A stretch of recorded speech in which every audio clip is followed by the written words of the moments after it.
আমি খাটে ঘুমিয়ে আছি, আর তখনই আমার ফোনটা বেজে ওঠে। হ্যালো, আসসালামু আলাইকুম। ওয়ালাইকুম সালাম।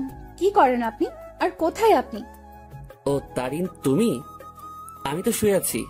কয়টা বাজে? ও শিট। তাড়াতাড়ি কলেজে আসো। বলেই ফোন কেটে দিল, আর আমিও ফোনটা রেখে লাফিয়ে উঠে চলে গেলাম ফ্রেশ হতে।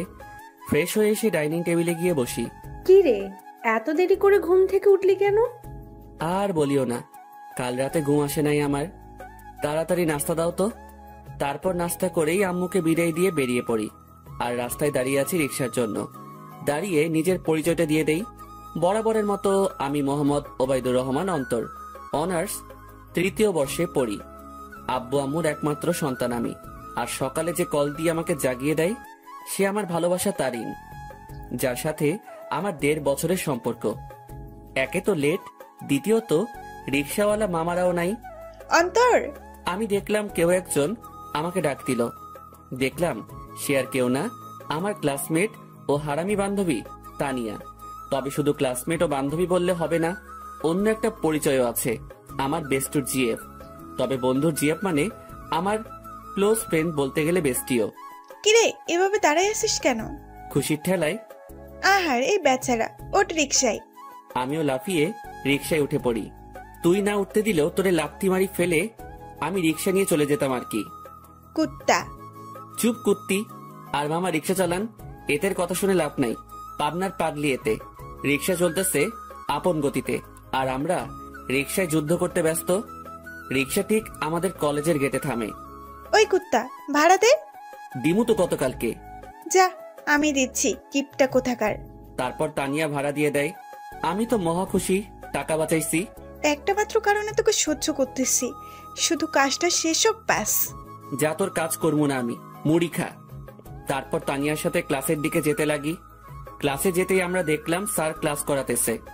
বাহ, এত তাড়াতাড়ি আসলেন? কি করে আপনারা? না মানে স্যার, রিক্সার চাকা পাংচার হয়ে গেছে, তাই দেরি হয়ে গেছে স্যার। বাহানা বানাইস না, তোরে হাড়ে হাড়ে চিনি আমি। স্যার আজকের জন্য মাফ করে দেন না। যা সিটে বয়, ইম্পর্ট্যান্ট ক্লাস চলছে। আজকে এমনেও নোট দেয়া হবে, নিয়ে নিস। স্যার আমাকে ভালো করে চিনে, যদি কথা বাড়াই তাহলে তার মাথা যাবে, তাই কিছু না বলেই ক্লাসে বসতে দেয়। আমিও বসে পড়ি আর ক্লাসে মনোযোগ দেই। তবে দেখলাম তারিন আমার দিকে অন্যভাবেই তাকিয়ে আছে। ক্লাসটা শেষ হতেই আমি ক্যাম্পাসে চলে গেলাম। দেখলাম তারিনও আসলো। এত লেট কেন আজকে? সরি, আসলে ঘুম থেকে উঠতে লেট হয়ে গেছে। তানিয়ারও কি ঘুম থেকে উঠতে লেট হয়ে গেছে, নাকি সেও তোমার সাথে একত্রে আসলো? আরে সেটা তো আমি জানি না, তাকে জিজ্ঞাসা করো তুমি। আর তুমি তানিয়াকে নিয়ে কথা বলতেছো কেন? সে তো আমার ফ্রেন্ড হয়। তারিন আমার পাশে এসে বসে। দেখো অন্তর, আমি সত্যিই তোমাকে ভালোবাসি, আর তোমাকে হারাতে চাই না। প্লিজ আমাকে চিট করিও না। চিন্তা করিও না, আমি তোমার ভরসা ভাঙবো না। তাহলে বলো, তানিয়ার সাথে কিসের এত কথা তোমার? সময় হলেই বুঝতে পারবা। এখন চলো ক্যান্টিনে চাই। চলো। আর কি বলবো তোমাকে? তোরাই যা, আমি তো আকাশ থেকে ভেসে আসছি। না রে শালা, তুই তো উগান্ডা থেকে আসছিস। দূর বেটা। তাহলে আমি বা কেন বাদ যাব? চলো চারজনেই ক্যান্টিনে গিয়ে নাস্তা করে নেই। তারপর আমরা ক্যান্টিনে যেতে লাগি, কিন্তু তারিন তানিয়াকে দেখে কিছুটা সংকোচ বোধ করতে লাগলো, কারণ অন্তর আর তানিয়ার মধ্যে কিছু তো একটা চলতেছে, যা থেকে সে বিরত। আমরা সকলেই ক্যান্টিনে গেলাম, আর তানভীরকে পাঠালাম নাস্তা আনতে, আর আমরা আড্ডা দিতে ব্যস্ত। কিন্তু তারিন বারবার অন্তরের দিকে তাকাচ্ছে। সে অন্তরের চোখের ইশারা দেখতে লাগে, যা তানিয়াকে দেওয়া হচ্ছে। কি এমন কথা তানিয়া ও অন্তরের মধ্যে, যা আমাকে বলা হয়নি? তাদের দুজনের হাবভাব ঠিক লাগতেছে না আমার। অনেকদিন ধরে তাদের আমি একটু ক্লোজ আসতে দেখলাম। কোনো অন্তর আমাকে ঠকাচ্ছে না তো? যেই করেই হোক, তাদের দুজনের মধ্যে কথাবার্তাগুলো আমাকে জানতে হবে। তানভীর নাস্তা নিয়ে আসে, আর আমরাও মজা করে খেতে লাগি। নাস্তা খাওয়া শেষ করে আমরা ক্যাম্পাসে চলে যাই। আমি দেখলাম তারিন একটু অন্যমনস্ক হয়ে আছে। কি হয়েছে তোমার, এইভাবে অন্যমনস্ক হয়ে আছো কেন? কোনো সমস্যা? কিছুই না। আচ্ছা শোনো, চলো না একটু ঘুরে আসি। সরি, তানিয়ার সাথে একটু কাজ আছে আমার, কাল যাব, কেমন? আচ্ছা ঠিক আছে। অন্তর, আজকে আমাদের কি করার কথা ছিল? জানি, চলো। আচ্ছা এভরিবডি, ঠিক আছে, পরে কথা হবে। আমার আর অন্তরের একটা কাজ আছে। ঠিক আছে যাও। আর অন্তর সাবধান শালা। বেশি কথা বলবি তাহলে কিন্তু। আচ্ছা যা শালা মর্গা। আর তানিয়ার খেয়াল রাখবি। বাই। তারপর আমি আর তানিয়া বিদায় নিয়ে চলে গেলাম আমাদের কাছে। অন্যদিকে তানভীর, বল। অন্তর আর তানিয়ার দিকে খেয়াল করছিস তুই? কি হয়েছে তাদের? তাদের হাব ভাব দেখছিস তুই? দেখলাম তো। আমার থেকে তো কোনো কিছুই মনে হলো না। তোর থেকে মনে হবে কিভাবে? তোর বেস্টু বলে কথা। এর উপর আমার পুরো বিশ্বাস আছে ও কোনোদিনও কোনো উল্টোপাল্টা কাজ করবে না। কিন্তু তানভীর, আমার না একটু তাদের হাব ভাব থেকে সন্দেহ হচ্ছে। তুই নেগেটিভ ভাবে ভাবছিস বলে তোর এমনটা লাগতেছে, কিন্তু পজিটিভলি ভাব, তাহলে দেখবি সব ঠিক লাগবে। কিন্তু তারিনের মনে এখনো অন্তরের প্রতি সন্দেহ আছে, কারণ তারিনকে না বলে সে তানিয়ার সাথে খুব ক্লোজলি ভাবে কথা বলতেছে। এইদিকে আমি আর তানিয়া শপিং মলে চলে আসলাম। আসলে আমাদের কিছু কেনাকাটা করতে হবে, তাই। তো কি কি কিনবি বল? লিস্ট ফুল রেডি করেই আনছি। তাহলে শুরু করে দে। আমরা আমাদের লিস্ট অনুযায়ী শপিং করতে ব্যস্ত। প্রায় আমাদের শপিং শেষ, আর তখনই তানিয়া ডাক দেয়। কিরে, ডাকতেছিস কেন? চল জেন্টস শপে যাব, একটা টি শার্ট নিব। আমার জন্য নিবি? হ, আমাকে পাগলা কুকুর পাইছে তো। আসলে তোরে পাগলা কুকুরে পাইছে? অন্তর, এটা কিন্তু বেশি হইতেছে। ও মা গো, টুরুলা। আচ্ছা চল। তারপর গেলাম টি শার্ট কিনতে, মানে তানিয়া কিনবে আর আমি দেখবো। কি কালার পছন্দ তানভীরের? আমি আর তানভীর প্রায় সেম কালার পছন্দ করি। বুঝছি, হাইরে চয়েস রে। তারপর তানিয়া ঘুরে ঘুরে দেখতে লাগলো, আর কয়েকটা টি শার্ট নিয়ে আমার কাছে আসে। দেখ, এখান থেকে দুইটা সিলেক্ট করে দে। আমিও দুইটা টি শার্ট সিলেক্ট করে দেই, আর সেও কিনে নেই। চল, খিদা লাগছে, কিছু খাওয়াবি? চুপচাপ বাসায় গিয়ে খেয়ে নিস, এমনিও টাকা আছে কিনা জানি না। চুপ কিপটা, তোর জন্যই তো আমি শপিং মলে আসছি, আর তোর জন্যই তো শপিং করলাম। এখন কিপটামি করিস না, চল রেস্টুরেন্টে। আমি তো শপিং এ টাকা খরচ করলাম, তুই তো শুধু তানভীরের জন্য টি শার্ট নিলি। ওলে বাবারে, টাকা তোর একা যায় নাই, তোর শপিং এ আমি তানভীরের টাকাও আছে। আর এটা তো তোর জানের জন্য করতেছি আমরা। এখন কিপটামি না করে চল তো। বাবা গো, চল বুঝছি, 1 টাকাও বাসায় নিতে দিবি না। তারপর আমরা রেস্টুরেন্টে গেলাম। সেখানে গিয়ে আমরা বসে পড়লাম, আর তখনই তানভীর ফোন দেয়। হ্যালো, কে? শপিং হয়েছে মামা, নাকি আরো বাকি আছে? শপিং শেষ, শুধু লাস্ট জিনিসটা আনলেই সব কমপ্লিট। সেটা আমি আনবো তো সময় মতো, তুই চিন্তা করিস না। আচ্ছা, তারিন কি চলে গেছে? তবে মামা, তোকে আর তানিয়াকে সন্দেহের নজরে দেখতেছে, বলতেছে তোর আর তানিয়ার মধ্যে নাকি কিছু চলতেছে। হ, তাও তার জন্যই। তো কি করিস? আমি কি করবো? যা করার তোর তানিয়া করতেছে, আমারে লুটতেছে রে মামা। আজ যদি তানিয়ার সাথে ব্রেকআপ করতি, তাহলে এই দিন দেখতে হতো না আমার। সমস্যা নাই, তানভীর যদি আমাকে ছেড়ে দেয়, আমিও তোর গলায় পড়বো আর কি। যা লুট হ। আচ্ছা, খাওয়া দাওয়া করে নিয়ে জিনিস সহ তানিয়াকে বাড়ি দিয়ে আসিস। ভাই, তুই এসে নিয়ে যা না। সাথে সাথে তানিয়া আমার থেকে ফোন কেড়ে নিল, আর শুরু করে দিল তাদের প্রেম আলাপ। আর আমি বেচারা আমারটার জন্য মরতেছি। তানিয়া তানভীরের কথা শেষ, আর আমাদেরও খাবার চলে আসে। অন্যদিকে তারিন ও তার কিছু বান্ধবীদের নিয়ে একই রেস্টুরেন্টে আসে, যেখানে অন্তর ও তানিয়া উপস্থিত। তারিন, দেখ তো, এটা অন্তর ভাইয়া না? তারিন অন্তরকে তানিয়ার সাথে দেখে প্রায় অবাক হয়ে গেল।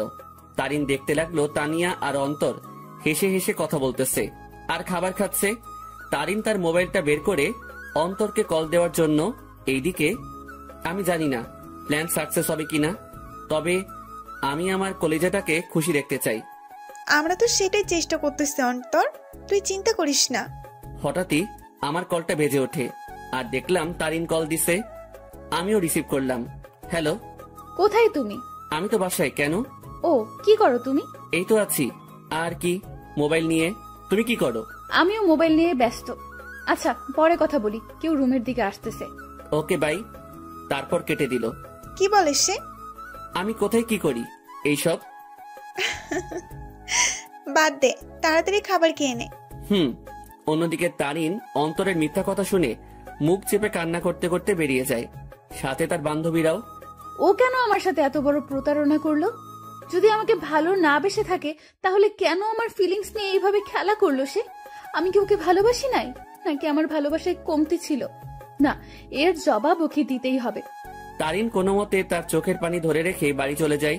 এইদিকে ম্যাডাম চলেন, আজকে এমনিও অনেক কাজ আছে আমাদের। তারপর বিল মিটিয়ে তানিয়াদের বাড়ির দিকে চলে যাই। তবে তানিয়াদের পুরনো বাড়িতে যাই আমরা। তানিয়াদের পুরনো বাড়িতে আসার আগেই তানবীরকে কল দিয়ে আসতে বলে দেই, আর সে এখন উপস্থিত। সব নেওয়া হয়েছে তোর? হয়েছে, জাস্ট লাস্ট জিনিসটাই বাকি। মামা, তারিন কিন্তু তোর উপর সন্দেহ করতেছে। সে মনে করতেছে আমার কলিজার লগে তোর চলতেছে। আমাকে কি পাগলে পাইছে? এই সেমরির সাথে আমার চলবো? ভাই রে ভাই, কি জিনিস রে এইটা? আমার লুটি ফেললো। ভাই একটু দেখে শুনে রিলেশন করতে পারিস না? ওই সাবধান।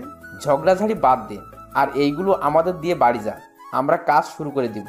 ওকে নে এইগুলো, আমি গেলাম। আমিও বাড়ি চলে গেলাম। কই ছিলি তুই? আসিলাম আর কি, মেসেজ দিছিলাম না, দেখো নাই? দেখছি। যা রুমে, আমি তোর জন্য চা আনতেছি। এই না হলে আমার আম্মু আমার কতই না খেয়াল রাখে, আমাকে কতই না ভালোবাসে। হাওয়া দাওয়া বন্ধ কর। আমিও রুমে চলে গেলাম, আর একটু ফ্রেশ হয়ে সেই খাটে লেটিয়ে পড়ি। আর আজকের পার্টির জন্য উত্তেজিত। আসলে প্রায় এক সপ্তাহ আগ থেকে আজকের দিনের জন্য প্ল্যান করতেছি আমি, তানবীর ও তানিয়া। কারণ আজ আমার কলিজাটার জন্মদিন, তাই চিন্তা করলাম ওর জন্য সারপ্রাইজ বার্থডে পার্টি অ্যারেঞ্জ করে তারিনকে সারপ্রাইজ দিব আমি শিওর তারিন আজকে সেই লেভেলে চমকেও যাবে, ও খুশিও হবে। কারণ আমি জানি তারিন আমাকে কতটা ভালোবাসে। আম্মু চা নিয়ে আসে। আসলে দুপুরে চা খাওয়ার অভ্যাস, তাও রং চা। কি রে, আজকে তোর চেহারায় অন্য কিছুই দেখতে পাচ্ছি আমি। কি ঘটিয়ে আসলি আবার? দূর, কই কি ঘটাইছি আমি? সত্যি করে বল, কি ঘটিয়ে আসলি তুই? তোর চেহারায় আজ অন্য কিছুই বলতেছে আমাকে। ধুর আম্মু, বললাম তো কিছুই ঘটাই নাই। যাও, কথাই বলবো না। বলিস না, আমি গেলাম। তুই তোর রং চা শেষ কর। তারপর আম্মু চলে যায়, আর আমিও রং চা শেষ করলাম। আর আজকে কি কি হবে সেটা নিয়ে ভাবতে লাগলাম। অন্যদিকে তারিন বালিশে মুখ গুজে কান্না করতে ব্যস্ত, কারণ সে অন্তরকে তানিয়ার সাথে রেস্টুরেন্টে দেখলো। আর যখন সে অন্তরকে কল দেয় ও জিজ্ঞাসা করে, তখন অন্তর তাকে মিথ্যা বলে। সে অন্তরের এইসব নিয়ে ভাবতে লাগে আর চোখের পানি ফেলতে লাগে। সন্ধ্যাবেলা আমিও রেডি হয়ে নিলাম, দেখলাম তানিয়া কল দিচ্ছে। হ্যাঁ বল। কই তুই আসবি না? আমি না আসলে আমার তারিনকে কেক কে খাওয়াবে, ও লাগাবে। আচ্ছা, তানবীর কি গেছে কেক আনতে? তুই তাড়াতাড়ি আয়। বলেই কল কেটে দিল। আমিও মোবাইল আর ওয়ালেট নিয়ে বাসা থেকে বেরিয়ে পড়লাম। আমি চলে গেলাম সেই জায়গায়, সেখানে আমাদের বার্থডে পার্টি হবে। আর সেটা হলো তানিয়াদের পুরনো বাড়ি। আসলে তানিয়ার পরিবার আমাদের চিনে, আর তানিয়া ও তানভীরের বিয়েও ঠিক হয়ে আছে। কারণ তানিয়া ও তানভীরের বাসায় তাদের সম্পর্ক মেনে নেয়। আমিও দরজার কাছে গিয়ে নক দেই। কিরে, আসছিস? আজকে সেই মজা হবে। আমি তো আর ওয়েট করতে পারতেছি না। ভেতরে চল তো। আমিও ভিতরে চলে যাই। অন্যদিকে তারিনের বান্ধবী নিশু দেখে অন্তর ও তানিয়ার কথাবার্তা শুনে অবাক হয়ে যায়। এটা আমি কি শুনলাম? অন্তর ভাইয়া তানিয়া আপুর সাথে উনি এত নিচু মানুষ তা আমার জানা ছিল না। আমি এখনই তারিনকে বলবো এই সব। নিশু তার মোবাইল বের করে আর তারিনকে কল দেয়। হ্যালো তারিন, শোন, কথা আছে। বলো। তারপর নিশু যা যা শোনে সব বলে। যা শুনে তারিন এবার রেগে যায়। আই জানোয়ারের বাচ্চা, আমি এবার ছাড়বো না। আমি এর শেষ দেখেই ছাড়বো। তুই সেইখানেই থাক, আমি এক্ষুনি আসতেছি। তারপর কল কেটে দেয়। আর তারিনও রেগে ঘর থেকে বের হয় অন্তরকে সাহায্য করার জন্য। তারিন ও তার বান্ধবী নিশু মিলে ঘরের দরজায় গিয়ে কান পেতে শুনে। এইদিকে আমি আর তানিয়া মিলে হলরুমে যা যা করা বাকি ছিল তা করলাম। আমিও তাড়াহুড়ো করতে গিয়ে সেখানে থাকা সোফার টেবিলের উপরে একটা বোতল ছিল, সেটা ধাক্কা খেয়ে তানিয়ার গায়ে পড়ি। আউ! সরি। এত তাড়াহুড়ার কি আছে, আস্তে আস্তে কর। ওকে। অন্যদিকে তারিন তাদের কথাগুলো শুনে মুখ চেপে কান্না করতে লাগলো। আর নিশু প্রায় অবাক হয়ে গেল এই সব শুনে। অন্তর ভাইয়া এত নীচ আর নোংরা প্রজাতির মানুষ হবে তা কল্পনাও করতে পারি না আমি। কুত্তার বাচ্চা, জানোয়ার, নরপশু, তুই তো আজকে শেষ। তারপর তারিন জোরে জোরে দরজা নক করতে লাগে। এইদিকে মনে হয় ও চলে আসছে। ওরে আমার লজ্জাপতি, এত লজ্জা পাইস না। তোর লজ্জা দেখে না লজ্জাও ইনসাল্টেড ফিল করবে। কুত্তা, তোর সাথে কি এমন দুশ্মনী করলাম, কথায় কথায় ইনসাল্ট করিস? যা দরজা খোল। আমিও গিয়ে দরজা খুললাম। দরজা খুলে থ হয়ে গেলাম, কারণ তারিন ও নিশু উপস্থিত। তোমরা সাথে সাথে তারিন আমার কলার ধরে আমাকে ছুঁড়ে মারে ফ্লোরে। কুত্তার বাচ্চা, জানোয়ার, শয়তান, বেয়াদব, লম্পট, বখাটে, প্লে বয়, আমার সাথে কি করে এসব করতে পারলি তুই? সাথে সাথে তারিন তার জুতা খুলে আর আমার গালে মারতে থাকে। জানিস আমি তোকে কতটাই না ভালোবাসছি, কিন্তু তুই যে এমন হবি কে জানতো। তারিন, কি করছিস তুই এইসব? চুপ, বেয়াদব নষ্টা মেয়ে। তুইও কম না। তোর আর তানভীরের বিয়ে ঠিক হয়ে থাকার পরেও তুই আমার বয়ফ্রেন্ডের সাথে ছি। আর তুই, তোকে কতই না ভালো ভাবছিলাম আমি, কিন্তু তুই তো আস্তে একটা লুচ্চা, বেয়াদব, লম্পট। মানে যত খারাপই বলি না কেন তার থেকেও নিচ তুই। আমি তারিনের অবস্থা দেখে অবাক হয়ে গেলাম। আর সে তো আমাকে তার পায়ের জুতো দিয়ে আমাকে মারলো। তার এই ব্যবহার দেখে আমার চোখ দিয়ে টপ টপে পানি পড়তে লাগে। আজ তারিন আমার সাথে এটা করতে পারলো? আমি কি এমন অপরাধ করলাম যার জন্য তারিন আমাকে এতগুলো কথা শোনালো আর জুতার বাড়িও দিল? তোর যদি রুম ডেট করার এত ইচ্ছা ছিল আমাকে বলতি, কিন্তু তুই কি না। এই লুচ্চা প্লে বয়, তোর কি একটুও মনে সংকোচ বোধ করে নাই? নিজেই নিজের বেস্ট ফ্রেন্ডের হবু বউয়ের সাথে তুই। আমার তো মন ভেঙে ফেললি, কিন্তু কি করে নিজের বেস্ট ফ্রেন্ডকেও ধোকা দিলি তুই? বলেই তারিন আমাকে জুতা দিয়ে মারতে লাগলো। সি ভাইয়া, আপনি এত নিচু প্রজাতির মানুষ হবেন তা আমার জানা ছিল না। আপনি জানেন তারিন সবসময় আপনাকে নিয়ে কথা বলতো তার, কিন্তু আপনি কি না। সি ভাইয়া, আপনাকে দেখে আমার ঘৃণা হচ্ছে। তাদের কথাগুলো শুনে আমি চোখ দিয়ে পানি ফেলছিলাম। আজ তারিন আমাকে এইভাবে অপমান করলো।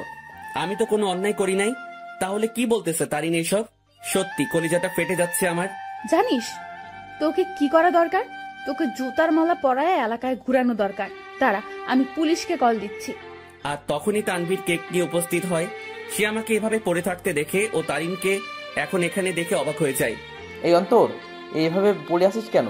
আর তারিন এখন এখানে কি করতেছে? তানভীর, আমি তোকে আগেও বলেছি এই জানোয়ার ও তোর নষ্টা হবু বউয়ের মাঝে অনেক কিছু চলতেছে, কিন্তু তুই বিশ্বাস করিস নাই। কিন্তু দেখ, আমার সন্দেহ ঠিক সত্যিই হইছে। আজ আমিও নিশু মিলে হাতে নাতে ধরছি এই দুইটাকে। তারা এখানে তাদের কীর্তিকলাপে ব্যস্ত ছিল, আর আমাকেও তোকে ঠকাচ্ছিল তারা দুজন মিলে।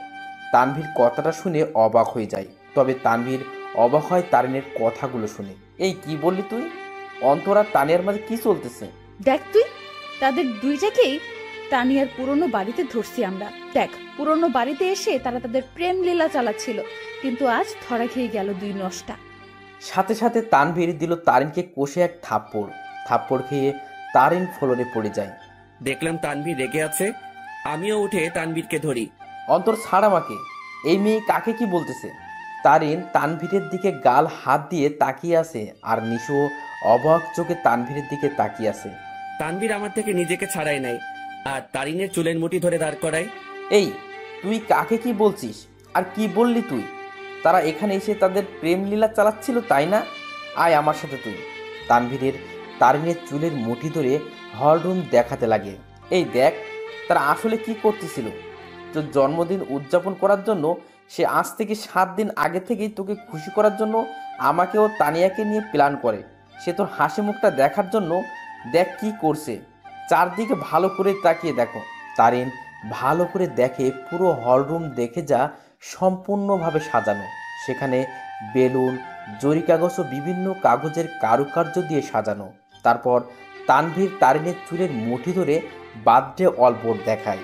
কি, ওরা তো এখানে নষ্টামি করতে আসছে, তাহলে এই সব কোনো প্রয়োজন ছিল? উত্তর দে। তানভীর আবার তারিনকে চুলের মুঠি ধরে কেকের প্যাকেটের কাছে নিয়ে যায়।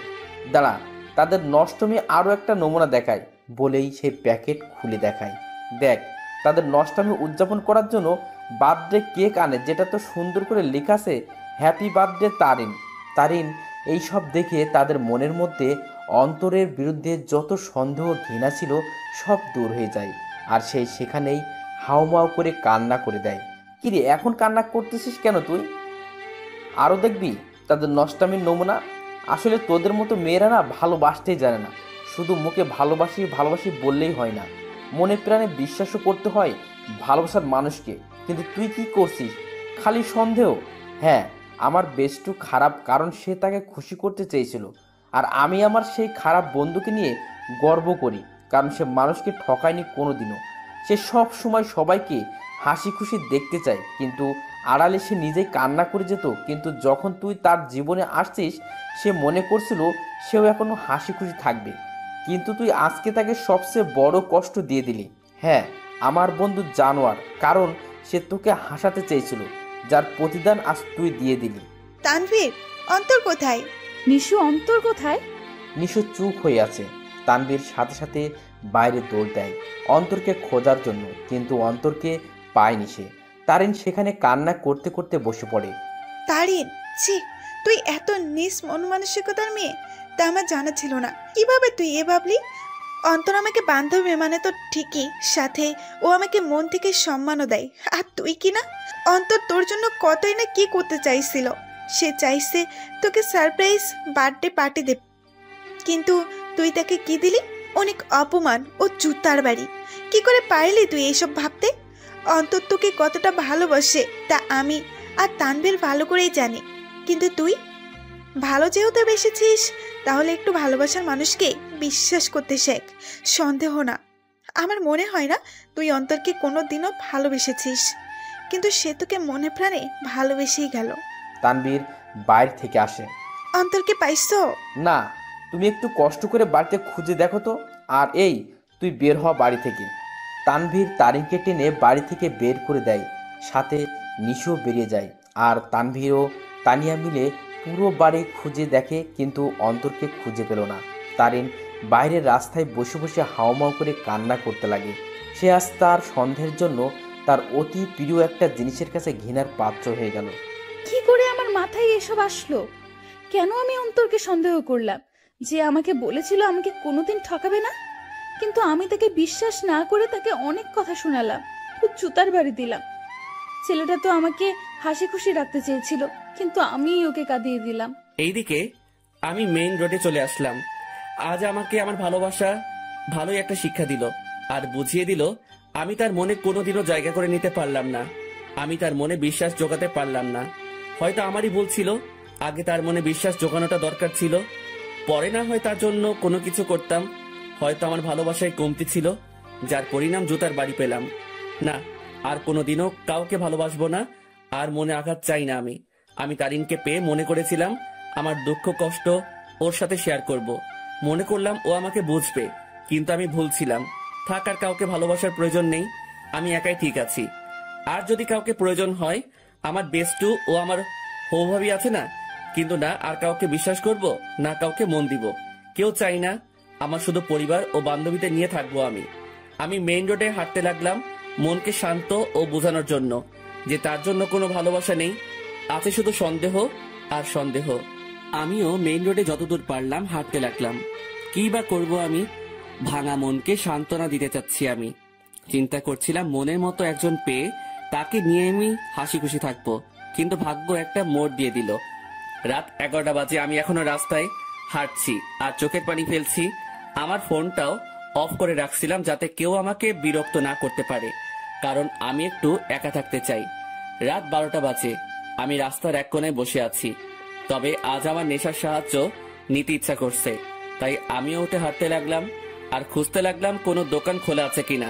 আমি দেখলাম একটা টঙের দোকান খোলা, তাই আমিও চলে গেলাম। কি চাই মামা? আমি সংকোচ বোধ করতে লাগলাম, কারণ আমি আজ পর্যন্ত কোনো দিনও কোনো দোকানে গিয়ে সিগারেট চাই নাই। আরে ভাই, বলবেন তো কি লাগবে? সিগারেট লাগবে? আরে এটার জন্য এভাবে সংকোচ বোধ করছেন কেন ভাই?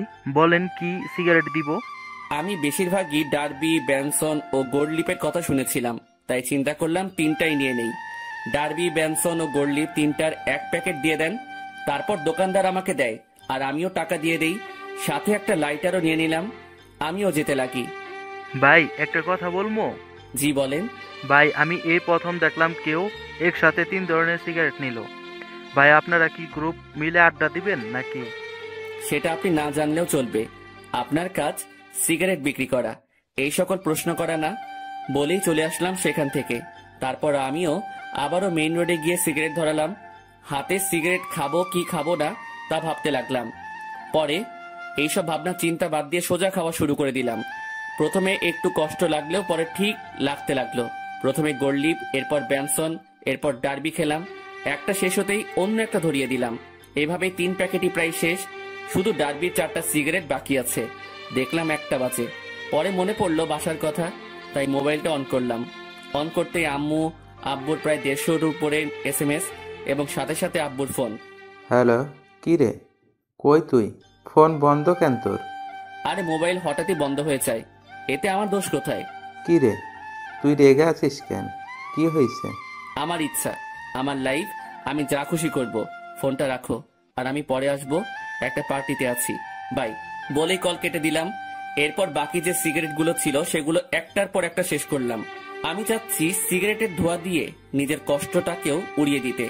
প্রায় 2:30 বাজে আমি বাসার দিকে গেলাম। আমি দরজায় টান দিতেই দরজা খুলে যায়, আর আমি বাড়ির দরজা বন্ধ করে দিয়ে রুমে চলে যাই। শুয়ে থাকতে থাকতে ঘুম চলে আসে। অন্তর, অন্তর, আব্বু ওঠ, আর কতক্ষণ ঘুমাবি? সকাল হয়েছে তো। আম্মুর ডাকে আমি উঠে পড়ি। এভাবে কি দেখো তুমি? তোর চোখ লাল হয়ে আছে কেন? ধুর, বোকার মতো কথা বলিও না তো। কাল রাতে আসলাম কয়টায়, আমি ভালো করে ঘুমোতে পারি নাই তো, তাই। আমিও উঠে বাথরুমে ফ্রেশ হতে চলে যাই। সেখানে আমি আয়নায় আমার চোখগুলো দেখতে লাগলাম। আসলে আমার চোখগুলো লাল হয়ে আছে, তবে একটু ভয়ঙ্কর লাগতেছে দেখতে। এখন আমার চোখগুলো দেখলে মনে হবে আমি কোনো এক নরপশু হিংস্র হয়ে আছি, আর শিকার পেলে সোজা গিলে ফেলবো। আমি খেয়াল করলাম আমার গায়ের থেকে সিগারেটের গন্ধ আসতেছে, তাই পকেটে যা যা ছিল সব বের করে এক সাইডে রেখে সেই অবস্থায় গোসল করে নিলাম। তারপর রুমে গিয়ে একটা টি শার্ট ও প্যান্ট নিয়ে আবার বাথরুমে চলে গেলাম আর চেঞ্জ করে নিলাম। এরপর আমি আমার রুমে আয়নার সামনে গেলাম। সেখানে গিয়ে নিজেকে দেখতে লাগলাম। একদিনে কি থেকে কি হয়ে গেলাম আমি। আমার চুলগুলো ভেজা অবস্থায় আছে, তাই সেগুলো নেমে আছে, আর চুলগুলো বড় হওয়ার কারণে চোখ বরাবর আসলো। তবে সেই অবস্থায় নিজেকে দেখলাম আর নিজেই প্রায় ভয় পেয়ে গেলাম, কারণ আমার চুল ও চোখের জন্য একটা কি বলবো ভাই, বাদ দেন। আমিও ডাইনিং রুমে চলে গেলাম। দেখলাম আব্বুও উপস্থিত। আমিও টেবিলে বসলাম। কি রে, কাল রাতে কই ছিলে? একটা ফ্রেন্ডের বাসায় বার্থডে পার্টিতে ছিলাম। আমাদের একটু বলে যাইতি, ভালো হইতো। আমাদের কি চিন্তা হয় না তোর জন্য? সাথে সাথে টেবিলের উপর থেকে একটা গ্লাস নিয়ে ফ্লোরে আছাড় মেরে ভেঙে ফেলি। আমাকে পাইছোটা কি তোমরা? আমি কি মেয়ে নাকি যে আমাকে নিয়ে চিন্তা হয়? যদি এতই চিন্তা হয় তাহলে কেন বাইরের দুনিয়া দেখাইছো আমাকে? ঘরে আটকায় রাখলেই হইতো। আমার অবস্থা দেখে আম্মু আব্বু দুজনেই নিস্তব্ধ হয়ে গেল, আর আমিও টেবিল থেকে উঠে সোজা রুমে চলে গেলাম। তখন মনে পড়লো ফোনের কথা। আমিও ফোনটা হাতে নিলাম। দেখলাম তারিনের নাম্বার থেকে অনেকগুলো মিসড কল। আমি ফোনটা খাটের উপরে ছুঁড়ে মারি। ফোন বাজতে লাগলো। দেখলাম আননোন নাম্বার থেকে কল আসছে। আমিও রিসিভ করলাম। হ্যালো, আসসালামু আলাইকুম, কে বলছেন? হ্যালো, কোথায় তুমি? কলেজে আসো নাই কেন? দেখো, দোহাই লাগে, একটিবার দেখা করো আমার সাথে। ওই আমাকে পাইছিস কি তুই? যখন ইচ্ছা কষ্ট দিবি, যখন ইচ্ছা পিরিত দেখাবি, তাই না? আর কোনো দিনও আমাকে কল দিবি না। তোর মতো ভালো মেয়ের সাথে আমার মতো লুচ্চা নষ্টা প্লে বয়ের কথা বলা উচিত না। রাখ ফোন। বলে কল কেটে দিলাম আর মোবাইলটা খাটে ছুঁড়ে ফেলি। লাগবে না কারো ভালোবাসা আমার, একাই ঠিক আছি আমি। অনেক কষ্ট দিয়ে এখন আলগা পিরিত দেখাইতে আসছে। আমি মোবাইলটা হাতে নিয়ে তা খুলে সিম নিয়ে নেই আর সেটা ভেঙে ফেলি, আর খাটে শুয়ে পড়ি চোখটা বন্ধ করে। হঠাৎই কেউ একজন আমার মাথায় হাত বুলিয়ে দিতে লাগে। আমিও চোখ খুলে দেখি আম্মু মাথায় হাত বুলিয়ে দিচ্ছে। কি রে আব্বু, কি হয়েছে তোর? একটু বলতো আমাকে। কিছু হয় নাই আমার। আচ্ছা, দেখি আমি নাস্তা খাইয়ে দিই। আচ্ছা দাও। তারপর দেখলাম আম্মু নাস্তা নিয়েই আমার রুমে আসে আর প্লেট নিয়ে আমাকে খাওয়াই দিতে লাগে। আচ্ছা শোন, তোর নানু কল দিছিল, এক কাজ কর, তুই কয়েকদিন সেখান থেকে ঘুরে আয় না। আচ্ছা ঠিক আছে, যাব। ঠিক আছে, আজই চলে যা, তাহলে ভালো হবে। ঠিক আছে। আম্মু আমাকে নাস্তা খাওয়াই দিয়ে চলে যায়, আর আমিও চিন্তা করলাম আমার উপর এমনিও অনেক কিছুই গেছে, তাই একটু রিফ্রেশমেন্টের প্রয়োজন, তাই যাওয়াই উচিত। আমিও আমার ব্যাগ গুছিয়ে নিলাম। দেখলাম সকাল 11টা বাজে। আমি ব্যাগ নিয়ে রুম থেকে বেরিয়ে পড়লাম। আম্মু আব্বুর থেকে বিদায় নিয়ে আমি চলে গেলাম বাস স্টেশনে। আমিও টিকিট কাউন্টারে যেতেই শক খেয়ে গেলাম। কি রে, এখন কোথায় যাস? আমি কি বলবো বুঝতে পারতেছি না, কারণ আমার সামনে তানভীর দাঁড়িয়ে আছে। শালা তুই এখানে কি করতেছিস? শালা আমাকে একা করে কই যাচ্ছিস? আর ফোন বন্ধ কেন তোর? এমনি। এখন তুই এখানে কেন? আর কই যাচ্ছিস তুই? যাইতেছি আর কি, বেস্টুর নানার বাড়ি। মানে আমি তুই একই জায়গায় যাচ্ছে মামা। এবার কথা বলিস না, টিকিট নে। আমি আর কোনো কথা না বলে টিকিট নিতে গেলাম, কিন্তু প্রশ্ন হলো এই হারামি কি করে জানলো আমি যে এলাকা ছাড়তেছি? জি, 2টা টিকিট দেন তো জায়গার জন্য। নিয়ে নে, পরের বাস দেরি আছে। ঠিক আছে, দেন তাহলে। আমি 2টা টিকিট নিয়ে নিলাম, কিন্তু আমরা দুজন দু প্রান্তে বসতে হবে। আমরা বাসে উঠলাম। আমি শুধু একটা ব্যাগ নিয়ে আসলাম, যেটাতে কিছু জামা কাপড় ও আমার কিছু প্রয়োজনীয় জিনিস আছে। আমি আবার সিটে বসলাম। যাক ভালোই, আমাকে জানালার পাশ দেওয়া হয়েছে। এবার প্রকৃতি উপভোগ করতে করতে নানার বাড়ি যাওয়া যাবে। আমি দেখলাম তানভীর আমি যে শাড়িতে বসলাম সে আমার বাম পাশে শাড়ির আমার সিট বরাবর 3 সিট পর তার সিট। আমি সিটে বসে আছি আর বাস ছাড়ার অপেক্ষা করতেছি। আমি জানালা দিয়ে বাহিরে দেখতে লাগি। এক্সকিউজ মি, এটা আমার সিট, আমি কি এখানে বসতে পারি? আমি কথা শুনে সাথে সাথে তাকালাম। দেখলাম একটা কালো বোরকা পরা একটা মেয়ে এই কথা বলল। কোনটা আপনার সিট? জি, আপনার পাশের সিট আমার। আমি কি এখানে বসতে পারি? পড়ে গেলাম মুসিবতে। আমি কিনা সিট পেলাম, তাও একটা মেয়ের পাশের সিট। হয়তো অনেক ছেলে এই জিনিসটাকে তাদের জন্য সৌভাগ্য মনে করে, কিন্তু আমার জন্য এইসব দুর্ভাগ্য। কারণ আমি অন্য ছেলেগুলোর মতো মেয়ে পাগল না। তবে হ্যাঁ, একজনকে নিয়ে স্বপ্ন দেখেছিলাম, কিন্তু থাক, সে অতীতকে মনে না করাই ভালো। সেটা জাস্ট আমার জন্য একটা দুঃস্বপ্ন ছিল। এই যে মিস্টার, এখন কি বসতে দিবেন? আজব তো, আপনার সিট আপনি বসবেন, এটা নিয়ে তো মাথা খাওয়ার কি আছে? বসেন আপনার সিটে। তারপর মেয়েটা আমার পাশের সিটে বসে পড়ে। তবে আমার একটু আনইজি লাগতেছে। আমি তানভীরকে দেখতে লাগলাম। তানভীরের সাথেও একটা বোরকা পরা মেয়ে বসছে, আর সে তো পিড়িতিরে আলাপ করতে ব্যস্ত। আপু, একটা কথা বলি, কিছু মনে করিয়েন না। আপনি যদি আমার বন্ধুর সিটে গিয়ে বসতেন তাহলে একটু ভালো হতো। সরি, পারবো না। আমি আমার সিট ছাড়া অন্য কোথাও বসি না, এটা সম্ভব না। বাপরে বাপ, কি জিনিস রে ভাই! একটা ছেলে পাশে বসছে, আমি ছেলে হয়েও তার জন্য একটু সুবিধার জন্য কথা বললাম, আর সেই কিনা গাড়ি স্টার্ট করলো। গাড়ি চলতে লাগলো আপন শক্তিতে, আর আমিও জানালার বাহিরে তাকিয়ে প্রকৃতি উপভোগ করতে ব্যস্ত। আচ্ছা, যদি কিছু মনে না করেন, আমাকে কি জানালার সিটটা দিবেন? আমি দেওয়া নেওয়া বন্ধ করে দিছি। যেটা নিজের সেটাকে নিয়েই থাকি, আর আমার জানালার সিট পড়ছে তাই আমি এখানে থাকবো। দিবেন না ভালো কথা, এত অ্যাটিটিউড দেখাচ্ছেন কেন? আমার অ্যাটিটিউড বেশি তাই দেখাচ্ছি। নাও প্লিজ সাইলেন্ট। কিছুক্ষণ নীরবভাবে বসে বসে বাহিরের প্রকৃতি দেখতে লাগলাম, আর প্রকৃতির বাজেও হারিয়ে যেতে লাগি। আর তখনই তারিনের মিষ্টি হাসিটি মনে চলে আসলো। সাথে সাথে আমি প্রকৃতি থেকে আমার মনোযোগ সরিয়ে নিলাম। কি হলো, শখ খেলেন নাকি?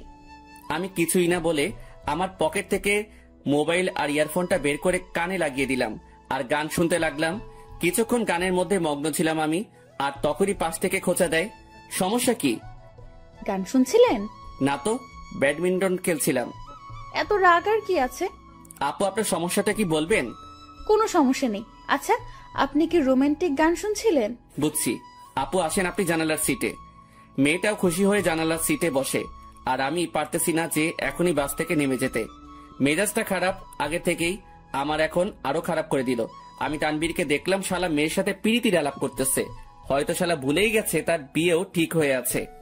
আমি তানবীরকে ডাক দিলাম। তানবীর সিট থেকে আসে, কোনো মতে দাঁড়ায়। মেয়ে পেয়ে তো ভালোই কাজ চালাচ্ছিস, শালা ভুলে গেছিস তোর বিয়ে ঠিক হয়ে আছে? নাকি তানিয়ারে কল দিয়ে বলমু? আরে দোস্ত, মেয়েটা অনেক ফ্রেন্ডলি বিহেভ করে ভাই, অনেক হাসি আড্ডাও করে, তাই আর কি একটু। আমিও তানিয়ারে কল দিয়ে একটু। না না, কল দিস না দোস্ত, না হলে সব শেষ হয়ে যাবে বেটা। হোক শালা, সব শেষ। তোর পাশেও তো একটা মেয়ে, তার সাথে তুইও ফ্ল্যাট কর, কে বারণ করলো তোরে? সেটাই তো সমস্যা। এক কাজ কর, তোর পাশের মেয়েটাকে এখানে পাঠাই দে কষ্ট করে, না হলে। এই যে মিস্টার, মেয়েদের পাশে বসলে সমস্যা কোথায়? এলার্জি আছে আমার। এবার কথা বলিয়ে না, একদম চুপ থাকেন। আচ্ছা দোস্ত, আমি পাঠাচ্ছি। তারপর তানভীর চলে গেল, আর তানভীরের পাশের মেয়েটা আসে। আমি ওনাকে সিটটা দিয়ে আমি তানভীরের পাশে বসে পড়ি, আর সেখানে কানে ইয়ারফোন লাগিয়ে গান শুনতে লাগি। বাস বিরতির জন্য থামলো। তানভীর চল একটু ফ্রেশ হয়ে নেই, আর কিছু খেয়ে নেই। চল। তারপর আমরা বাস থেকে নামলাম। তারপর দুজনেই খাবার খেয়ে নিলাম। তবে টেবিল থেকে উঠতেই ঠিক আমার পিছন বরাবর টেবিলে সেই দুইটা মেয়ে উপস্থিত। আমি তাদের দেখেও না দেখার ভান করে চলে গেলাম হাত ধুতে। তারপর হাত ধোয়া আমি তানভীরের কাছে গেলাম। তুই খা, আমি বিল দিয়ে দেই। না, বিল দিস না, আমি দিব। তুই কেন দিবি? তুই আমার সাথে আসছিস, তাই তোর বিল আমি দিব। মামা, বেইমানি হবে কিন্তু। যা যা, তুই দে। এমনিও কিপটা তুই, দে শালা। তারপর তানভীর খেয়ে বিল দিল, আর কিছু খাবার নিয়ে নিল। আমরা বাসে উঠে যাই, আর আমাদের আসার পরেই সেই মেয়ে দুইটাও আসে। কিছুক্ষণ পরে বাসটা ছেড়ে দেয়, আর আমিও কানে ইয়ারফোন দিয়ে গান শুনতে লাগি। প্রায় 2.5 ঘন্টা পরে আমরা আমাদের গন্তব্যে পৌঁছে যাই। আমরা বাস থেকে নামি আমাদের ব্যাগ নিয়ে। কিছুক্ষণ পরেও দেখলাম সেই মেয়েগুলো। আমি তাদের দেখেও না দেখার ভান করে আমি মোবাইলটা বের করলাম আর মামাকে ফোন দিলাম। হ্যালো মামা, কই তুমি? আরে আমি সিএনজি স্টেশনের সামনে। পরে আমি মামাকে দেখলাম আর কলটা কেটে দিয়ে আর তানভীরকে দিয়ে মামার কাছে চলে গেলাম। মামা আমাকে দেখে জড়িয়ে ধরে। কেমন আছিস অন্তর? ভালোই আছি। তোমাকে কয়বার বললাম আমার জন্য গ্রামের একটা সুন্দরী খুঁজতে, যাতে বিয়ে করতে পারি? হা হা হা, বজ্জাত, এখনো ফাজলামি যায় নাই তাই না? কেমনে যাবে, মুই লেজেন্ডারি ফাজিল। আর মামা, এ হলো আমার বেস্টু, যার কথা তোমাকে বলতাম। কেমন আছো তানভীর? তোমার কথা আমাকে এই ফাজিলটা প্রায় সময় বলে থাকে। জি ভালো, আপনি কেমন আছেন? ভালো। আচ্ছা তোরা চল আমার সাথে। তারপর মামা একটা সিএনজি ভাড়া করে, কিন্তু মামা কাকে যেন খুঁজতে লাগলো। কাকে খুঁজো মামা? আরে আরো দুজন আসবে, আব্বু বলছিল। কি অবস্থা তার শরীরের? ভালোই আছে আব্বু। আর আব্বু বলছিল তার নাকি কোনো বন্ধুর 2টা নাতনিও আসবে, তাদেরও নিয়ে যেতে বলল। ও আচ্ছা। তার কিছুক্ষণ পর মামা কাকে দেখে যেন চলে যায় আমাদের সিএনজির কাছে রেখে। আর কিছুক্ষণ পরে মামার সাথে 2টা মেয়ে আসে। তাদের দেখে আমি অবাক হয়ে গেলাম, কারণ এরা হলো সেই মেয়েগুলো যেগুলো আমাদের সাথে বসেছিল। আমি অবাক চোখে দেখতে লাগলাম। তোরা ওঠ, আমি বাইকে যাই। মামা বাইক আনছো? কেন? মামা তুমি সিএনজি করে চলে যাও, আমি বাইক নিয়ে আসতেছি। ভুলেও না। প্লিজ মামা, অনেকদিন পরে বাইক পাইলাম। কাল চালাস। আর কিছু বললাম না, কারণ মামার সাথে কথা বাড়ায় লাভ নাই। আমি আর তানভীর সিএনজিতে উঠে পড়ি, আর পিছে সেই 2টা মেয়েই মজা করে বসে পড়ে। তারপর সিএনজি চলতে লাগে তার আপন গতিতে। আমিও গ্রামের পরিবেশ উপভোগ করতে করতে যেতে লাগি। মামা তার বাইক নিয়ে চলে যায়। আমরা আমার নানার বাড়ি পৌঁছে যাই। আমি দেখলাম নানা ভাই দরজায় দাঁড়ায় আছে। আমি নানা ভাইয়ের কাছে গেলাম আর নানা ভাইকে সালাম করলাম। নানা ভাই, কেমন আছিস? তারপর নানা ভাই আমাকে জড়িয়ে ধরে। আমি তো ভালোই আছি, তবে তোমার খবর জিজ্ঞাসা করবো না, কারণ তোমাকে দেখে পাওয়ারফুল মানুষ মনে হচ্ছে। কি মনে করিস? আমার অনেক শক্তি বলেই তো 80 বছরে বেঁচে আছি। কিন্তু নানা ভাই, আমি তো শুনছি ভালো মানুষ তাড়াতাড়ি মরে, আর শয়তান নাকি অনেক বছর বাঁচে। চুপ বেটা, ভিতরে যা। আমারে ধমকায় লাভ নাই নানা ভাই। তারপর তানভীরকে আমার কাছে ডাক দিলাম। নানা ভাই, আমার বন্ধু তানভীর, ও আমার সাথে আসছে। আসসালামু আলাইকুম। ওয়ালাইকুম আসসালাম। আমার বজ্জাত নাতিটা আমাকে নানা ভাইকে ডাকে, তুমিও আমাকে নানা ভাই ডাকতে পারো। জি আচ্ছা। মানিক, অন্তর তোর বন্ধুকে তাদের রুম দেখিয়ে দে। আচ্ছা আব্বু, তোরা আয় আমার সাথে। আমরা দুজন মামার সাথে যেতে লাগি। আসলে নানাদের বাড়িটা বলতে গেলে বড় একতলা বিল্ডিং, যেটা একটু বড় করে বানানো হয়। মামা আমাদের একটা রুমে নিয়ে যায়। এটা তোদের রুম। আর তানভীর, তুমি আমাকে মামা ডাকতে পারো, অন্তর যেমনটা ডাকে আর কি। মামা না, এখন থেকে মামু ডাক মনে। আস্তে আস্তে শুরু করে দিলে। দাঁড়া, তোরে বিয়েটা করায়ে দিয়ে তোর বউয়ের হাতে তোরে শায়েস্তা করবো আমি। আগে নিজের গদি সামলাও। লাস্ট টাইম মামিকে দিয়ে কি করছিলাম মনে আছে নাকি? এবার আগের বারের থেকেও ডাবল হবে। তোরা ফ্রেশ হয়ে হলরুমে আয়, আমি গেলাম। কিরে ভাই, তুই তোর মামার থ্রেট দেশ? আরে বেটা, আসলে আমাদের পরিবারটা একদম ফ্রেন্ডলি, তাই সবার সাথে হাসি মজা করেই থাকি। তোর মতো আমি একটা পরিবার পাইলে হইতো। আমার পরিবার মানে তোরও পরিবার বেটা। এখন কথা না বলে ফ্রেশ হয়ে নে। তারপর তানভীর ফ্রেশ হয়ে নিল। এরপর আমিও ফ্রেশ হয়ে নেই, আর দুজনেই হল রুমে যাই। সেখানে আমার মামাতো ভাই শান্ত বসে বসে মামা ও নানা ভাইয়ের সাথে কথা বলতেছে। কিরে শান্ত, কি অবস্থা তোর? শান্ত আমাকে দেখে আমার কাছে চলে আসে। সে 9-এ পড়ে। অন্তর ভাইয়া, কি খবর তোমার? কেমন আছো? ভালো আছি, কিন্তু তোর থেকে আমি এটা আশা করিনি। আমি আবার কি করলাম? তুই নাকি গোপনে বিয়ে করে ফেলছিস। দূর ভাইয়া, কি বলো এইসব তুমি? আমার কথা একটু ভাবলি না? আমি তোর থেকে কত বড়, অথচ বিয়ের দিক দিয়ে ছোট বানাই দিলি। কেমনে পারলি এটা করতে তুই? তোর তো বলছিলাম আমার জন্য মেয়ে খুঁজতে, আর তুই কি না, কাজটা ভালো করিস নাই তুই। দূর ভাইয়া, কে বলেছে তোমারে আমি বিয়ে করছি? আমার বিয়ের বয়স হয়েছে নাকি? আজকালকার পোলাপানগুলো বিশ্বাস নাই, বড় ভাইরে রেখে তারাই গোপনে কাজ সেরে ফেলে। আল্লাহ কোন যুগে আনলা তুমি আমারে? তোদের কথাবার্তা শেষ হলে নাস্তা কর। ও মামি, তোমার জামাই আমাকে বাস স্টেশনে মারছে। নাউজুবিল্লাহ। কিরে বেটা, আমি তোরে কই মারলাম? আই, তুমি অন্তরের গায়ে হাত দিছো? অন্তর আসতে না আসতেই কি মামারে এভাবে মারবি নাকি? তোর জ্বালায় আর বাঁচবো না আমি। আব্বুরে আগেই বলছিলাম এই শয়তানটা যদি আসে আগেই আমাকে বলে দিতে, যাতে বনবাসে ভাগতে পারে। মামার কথা শুনে সবাই হেসে দিল। নানা ভাই, নানু কই? তো নানু তার রুমে, আসলে শরীর একটু অসুস্থ তো, তাই রুম থেকে কম বের হয়। আচ্ছা, তাহলে আমি দেখা করে আসি।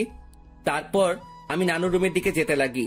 নানু রুমের দিকে যেতেই আমি কিছু কথাবার্তা শুনতে পেলাম। নানু, আমি অনেক বড় ভুল করে ফেলেছি নানু। এখন ও আমাকে তুই চোখেই দেখতে পারে না। তুমি চিন্তা করিও না, আমাকে নানু ডাকছো না, আমি সব সামলে নিব, তুমি কান্না থামাও। আমি বুঝতে পারলাম নানু রুমে অন্য কোনো মহিলা বা মেয়ে আছে, তবুও এটা ফ্যাক্ট না আমার জন্য। আমি যেহেতু আসছি তাই দেখা করবই, কারণ নানু আমাকে ইগনোর করবে না। তার কাছে আমি আগে, বাকি সবাই পরে। নানু, দরজা খুলে চাই। আর দেখলাম নানু দরজা খুলে নানু আমাকে জড়িয়ে ধরে। কেমন আছো নানু? ভালো, তুই কেমন আছিস? আমি তো ভালোই। আয় ভিতরে আয়। আমি নানুর সাথে ভিতরে গেলাম। আমি ভিতরে যেতেই দেখলাম আমাদের সাথে বোরকা পরা যে দুইটা মেয়ে আসছিল তারা রুমে উপস্থিত। নানু ভাই, বয় তুই। বোরকা পরা দুটো মেয়ে বলল, আচ্ছা নানু, আমরা যাই, পরে কথা বলবো আপনার সাথে। ঠিক আছে, যাও, আর চিন্তা করিও না, আমি সামলে নেব, কান্না করিও না, কেমন? তারপর রুমে থাকা দুইটা মেয়েই চলে যায়। নানু মেয়েগুলোকে আর কান্নাকাটি করতেছিল কেন? আর বলিস না, একটু পারিবারিক সমস্যা, তাই আর কি। তো নানু ভাই, অবশেষে তোকে দেখলাম আমি, এবার শান্তিতেই মরতে পারবো আমি। নানু, কি উল্টাপাল্টা কথা বলো তুমি? এই সব বলা বাদ দাও তো। আচ্ছা নানু ভাই, বাদ দিলাম, এখন এটা বল, কেমন আছিস? আমি তো ভালোই আছি। তা তো দেখতেই পারতেছি, মনে অনেক কষ্ট নিয়ে সকলের সামনে ভালো আছিস দেখছি। মানে? কিছু না, বাদ দে। আমি নানুর সাথে নানুর রুমেই অনেকক্ষণ যাবত কথা বলি। অন্তর, একটা কথা শোন। জি নানু, বলো। মানুষ মাত্রই ভুল, তাই ভুল করবে, তাই বলে তাকে ক্ষমা করে দেওয়াই ভালো। কথাটা ঠিক বুঝলাম না নানু। আচ্ছা থাক, যা, রাত হইছে, খাবার খেয়ে নে। তুমি খাবা না? খাবো তো, তবে তোর মামি, আমি আর বাসায় আরো দুজন মেহমান আসছে, তাদের সাথে খাবো আর কি। আচ্ছা ঠিক আছে। তারপর আমি নানুর রুম থেকে চলে যাই আর হল রুমে যাই। সেখানে দেখি নানা ভাই, মামা ও তানভীর কথা বলতেছে। ভালোই তো, বহুত ভালো আলাপ চলতেছে মনে হয়। আমাকে দেখেই তারা হতাশ হয়ে যায়, বুঝলাম না কেন। আজব তো, এইভাবে কি দেখো? আমি কি ভূত নাকি?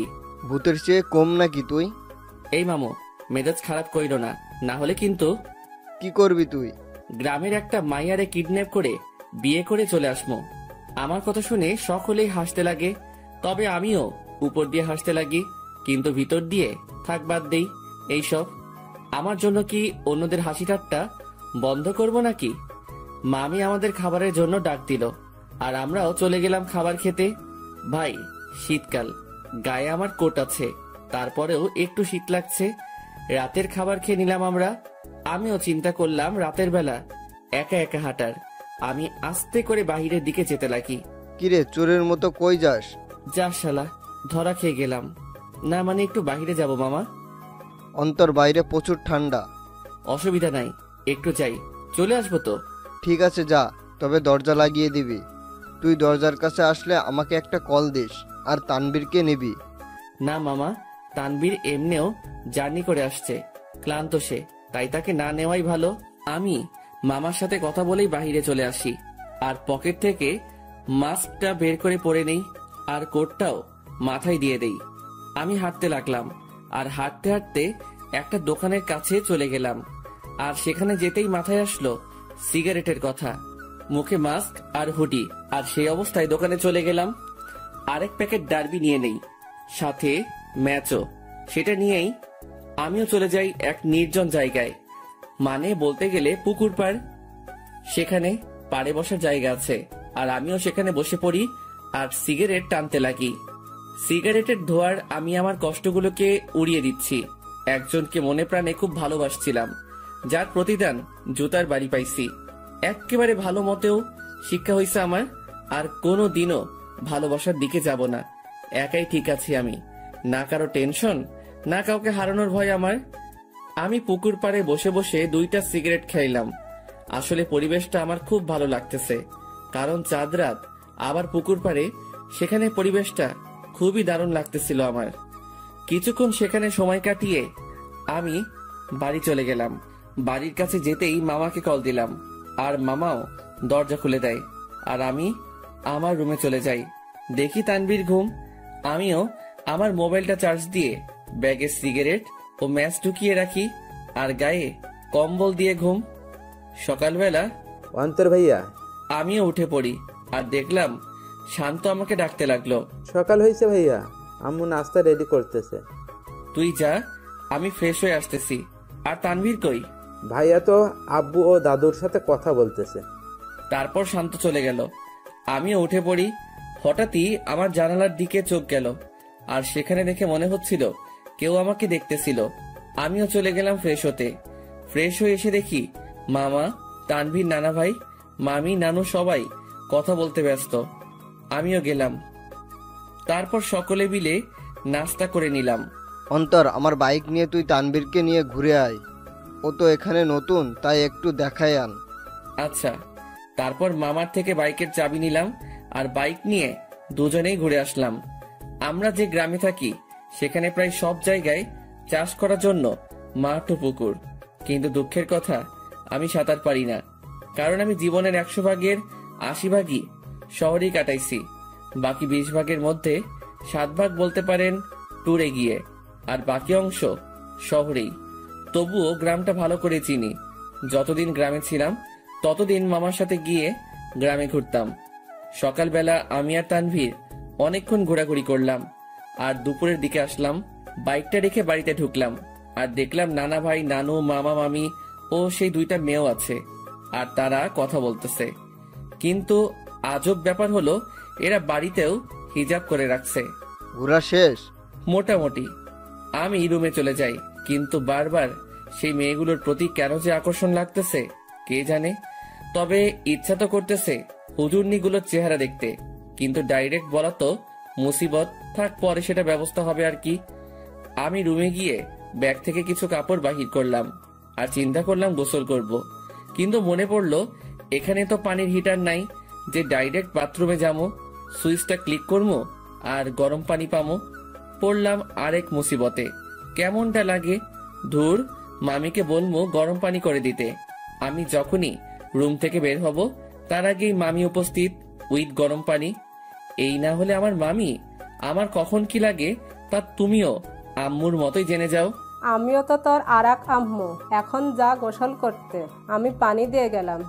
থ্যাংক ইউ মামি, আই লাভ ইউ বলতাম, কিন্তু মামা শুনলে হার্ট অ্যাটাক করবো। যা ফাজিল। মামি চলে গেল, আর আমিও মনের সুখে লুঙ্গি আর তোয়ালে নিয়ে চলে গেলাম গোসল করতে। গোসল শেষ করতেই আমিও রুমে আসলাম।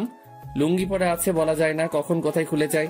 জীবনে 2টা কখন কোথায় খুলবে তা কেউ বলতে পারে না। 1 হলো কপাল, 2 হলো লুঙ্গি। আমার মনে হলো কেউ আমাকে দেখতেছে। আমিও জানালার দিকে তাকালাম, কিন্তু কেউ নাই। ভাই, বলা যায় না কখন কে এসে দাঁড়ায় থাকে, তাই প্যান্ট আর টি শার্ট বাথরুমে চলে গেলাম, আর সেখান থেকে চেঞ্জ করে আসলাম। আমি রুম থেকে বের হতেই এক হুজুরনি আমার সামনে এসে পড়ে। আমিও এড়িয়ে চলে যেতে লাগি, আর বাহিরে বাড়ির আঙিনায় রোদের মধ্যে দাঁড়ায় অনেক ঠান্ডা লাগতেছিল ভাই। বিশ্বাস করেন, শীতকালে শরীর ভিজা অবস্থায় কেউ গায়ে একটা ফু দেয় না, তা ব্রেকআপের চেয়ে কষ্টকর লাগে। তো আপনি এই বাড়ির লোক, তা আমাকে আগে বলতে পারলেন না? খালি খালি টেনশনে ছিলাম আমি। আমি পিছনে তাকালাম, কিন্তু চেহারা না দেখায় বুঝতে পারলাম না কে কোনটা, মানে কে কোন বোরকাওয়ালি। আমি কি জানতাম আপনি এখানে আসবেন? আজাইরা কথাবার্তা বলিয়েন না, এইসব আমি পছন্দ করি না। এত অ্যাটিটিউড ভালো না। আমি বুঝতে পারলাম এটা সেই বকবক রানী যেটা বাসে আমার মাথা খাইছে।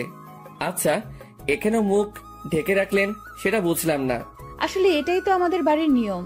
পরপুরুষের সামনে আমরা চেহারা দেখাই না, তবে স্বামীকে দেখানো যাবে, এই নিয়ম আছে। আচ্ছা, আপনি কি ম্যারিড? না, আপনি? আমি ম্যারিড। তো আপনার ওয়াইফকে না আনবেন? বন্ধুকে আনলেন কেন? ও ওর বাবার বাড়িতে গেছে। তবে একটা জিনিস আমি খেয়াল করলাম, মেয়েটা এমন ভাবে কথা বলতেছে মনে হয় সে আমার সম্পর্কে জানে, ও আমাকে চিনে। তাছাড়াও তার ভয়েসটা একটু একটু মাথা খাচ্ছে আমার। আচ্ছা, আপনি থাকেন কোথায়? সরি, বলা যাবে না। আচ্ছা, লাগবে না। আমি খেয়াল করলাম মেয়েটা আমার সাথে কথা বলতেছে তো ঠিকই, মানে তার কথার মধ্যে আমি অন্য একরকম কিছু পাচ্ছি। মামি আসে আর আমাদের খাবারের জন্য ডাক দেয়, আমিও চলে যাই। সেখানে দেখি মামা, তানভীর, নানা ভাই উপস্থিত ও তারা বসে বসে কথা বলতেছে। কিসের এত আলাপ তোমাদের? মনে হয় কোনো বড় ধরনের গন্ডগোল পাকানোর প্ল্যান চলতেছে তোমাদের। বিয়ের? কি? কার বিয়ে? কখন? কোথায়? কোন টাইমে? দাওয়াত দিছে তো? আমি কিন্তু যাবো। শালা তোর অভ্যাস চেঞ্জ হইল না। আরে বেটা, ফ্রি খাবার কেমনে মিস করবো বেটা? ও মামা, বলো না কার বিয়ে? আমি বিরিয়ানির চান্স মিস করতে চাচ্ছি না। তোর বিয়ে? কি? এবার খা নিজের বিয়ের বিরিয়ানি। মেজাজটা এখন 440 হয়ে গেল কিন্তু। আরে তোরা থাম তো। তারপর সবাই মিলে দুপুরের খাবার খেয়ে নিলাম। অন্তর, আজকে একটু বাজারে যাব, কিছু কিনতে হবে, তুই যাবি? আচ্ছা, গেলাম আর কি, সাথে তানভীরকেও নিয়ে নিব। আচ্ছা ঠিক আছে। অন্তর, আপুর সাথে কথা বলেছিলি? সকালে বলছিলাম, যখন তানভীরকে নিয়ে বের হয়েছিলাম তখন আম্মু কল দিছিল। আচ্ছা শোন, তোরা বাজারে যাবি ভালো কথা, আমার ওষুধ আনতে ভুলিস না। জি আব্বু। তবে আমি যাব না রে, আমার একটু শরীর খারাপ লাগতেছে। আচ্ছা ঠিক আছে, তুই রেস্ট নে, আমি আর মামা যাব। তো মামা কখন যাবা? এই বিকাল করেই যাব। আচ্ছা। তারপর আমি আমার রুমে চলে গেলাম, সেখানে গিয়ে কিছুক্ষণ রেস্ট করে নিলাম। বিকেলবেলা আমি মামার সাথে বাজারে যাওয়ার জন্য রেডি হচ্ছি। আসলে কোট নিয়ে নিচ্ছি যাতে যদি আসতে দেরি হলেও ঠান্ডা সহ্য করতে না হয়। মামা বাইক নিয়ে দাঁড়ায় আছে, আমি বাইকে বসলাম। কিরে, বাইক চালাবি? না মামা, তুমি চালাও। তারপর মামা বাইক চালাতে লাগে আর আমিও বাইকে বসে আছি। বাইক চলতেছে আপন গতিতে আর আমি বাইকে চড়তেছি আর গ্রামের প্রকৃতি উপভোগ করতে ব্যস্ত। কিছুক্ষণ পরে আমরা বাজারে চলে আসি। মামা আমাকে নামিয়ে একটা জায়গায় বাইকটা রেখে আসে। আচ্ছা মামা, কি কি নিবা বাজার থেকে? ভাগিনা, অনেকদিন পরে আমাদের বাড়িতে আসছিস, সাথে তোর বন্ধু তানভীরকে নিয়ে আসছিস, তাই আব্বু আম্মু বলেছে তোদের দুজনের জন্য কিছু নিতে। মামা, কিছু লাগবে না আমাদের, তোমার অন্য কাজ থাকলে সেটা করো। আরে আয় তো তুই। মামা আমাকে টেনে নিয়ে যায় আর একটা পাঞ্জাবির দোকানে নিয়ে যায়। সেখানে আমি দাঁড়াই আছি আর মামা দোকানদারের সাথে কথা বলতে ব্যস্ত। অন্তর, এদিকে আয় তো। আমি মামার কাছে গেলাম। দেখ তো পাঞ্জাবিটা পছন্দ হয় কিনা। মামা আমাকে লাল কালারের পাঞ্জাবি দেখালো। মামা, লাল কেন? আমার তো বিয়ে না। বিয়ে হোক আর না হোক, কিন্তু এটা আমার পছন্দ হয়েছে। তবে ভাগিনা, এটাতে তোরে বেশ মানাবে। আচ্ছা, তোমার পছন্দ হয়েছে তাহলে নাও। তারপর মামা পাঞ্জাবিটা নিয়ে নেয় আর আমাকেও বলে তানভীরের জন্য একটা পাঞ্জাবি দেখতে।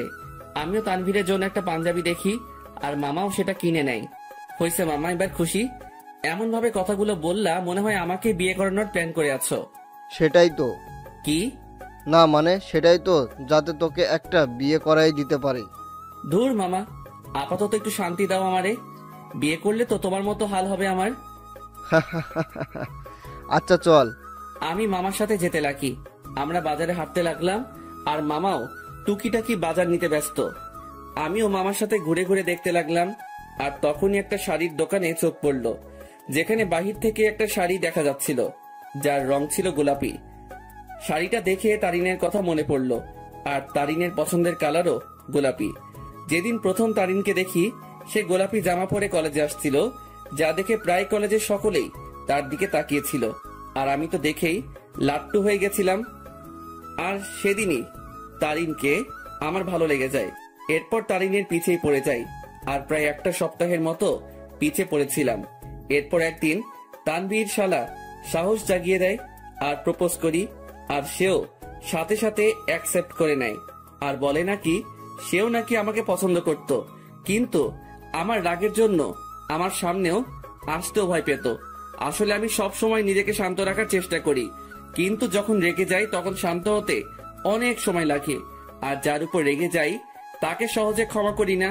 কিন্তু তারিনের ব্যবহারটা আমার মোটেও ভালো লাগেনি।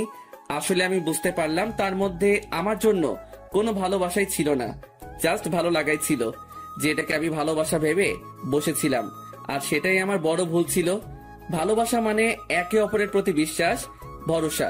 কিন্তু তারিনের জন্য আমি তানিয়ার সাথে মিলে তারিনের বার্থডে সেলিব্রেশন করার জন্য প্ল্যান করলাম। কিন্তু তারিন মনে করে বসেছিল আমার আর তানিয়ার মধ্যে কোনো কিছু চলতেছে। যদি তারিন আমাকে বিন্দু মাত্র বিশ্বাস করত তাহলে সেটা কখনোই মাথায় আনত না। কিন্তু তারিনের মনে ভালোবাসা ছিল না, তাই সে আমাকে তানিয়ার সাথে মিশতে দেখে সন্দেহ করতে লাগলো। আমি মনে করেছিলাম তারিনকে তার বার্থডে পার্টির সারপ্রাইজ দিব, কিন্তু সেই আমাকে বড় ধরনের সারপ্রাইজ দিয়ে বসে আছে। তার জন্য আমি একটা সপ্তাহ শান্তিতে ঘুমাতে পারি নাই, কারণ আমি তারিনের জন্য তার পছন্দের জিনিসগুলো কিনতে আনতে ব্যস্ত। কারণ আমি তারিনকে খুশি দেখতে চাই। তার জন্য এত কিছুই করে শেষমেশ জুতার বাড়ি ও মিথ্যা অপবাদ পেলাম। সে না জেনেই আমাকে এভাবে আঘাত করলো।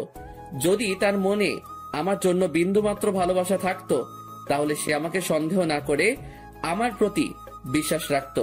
কিন্তু সে থাক, যা হয়েছে ভালোই হয়েছে। আমিও উচিত শিক্ষা পেলাম আর বুঝতে পারলাম তারিন আমাকে কেমন ভালোবাসছিল। কিরে, কি ভাবছিস? কই কিছুই না। আচ্ছা, নানা ভাইয়ের ওষুধ নিছো? নিব, কিন্তু তোর চোখে পানি কেন? আরে চোখে বালি ঢুকছে, সেটার জন্য। আমার সাথে আয়। আমি মামার সাথে গেলাম আর মামা একটা কলের কাছে নিয়ে যায় আর আমিও মুখ ধুয়ে নেই। আসলে তারিনের কথা মনে করতে করতে ওই দিনের ঘটনাটাও মনে পড়ে গেল আমার, তাই চোখেও পানি চলে আসে।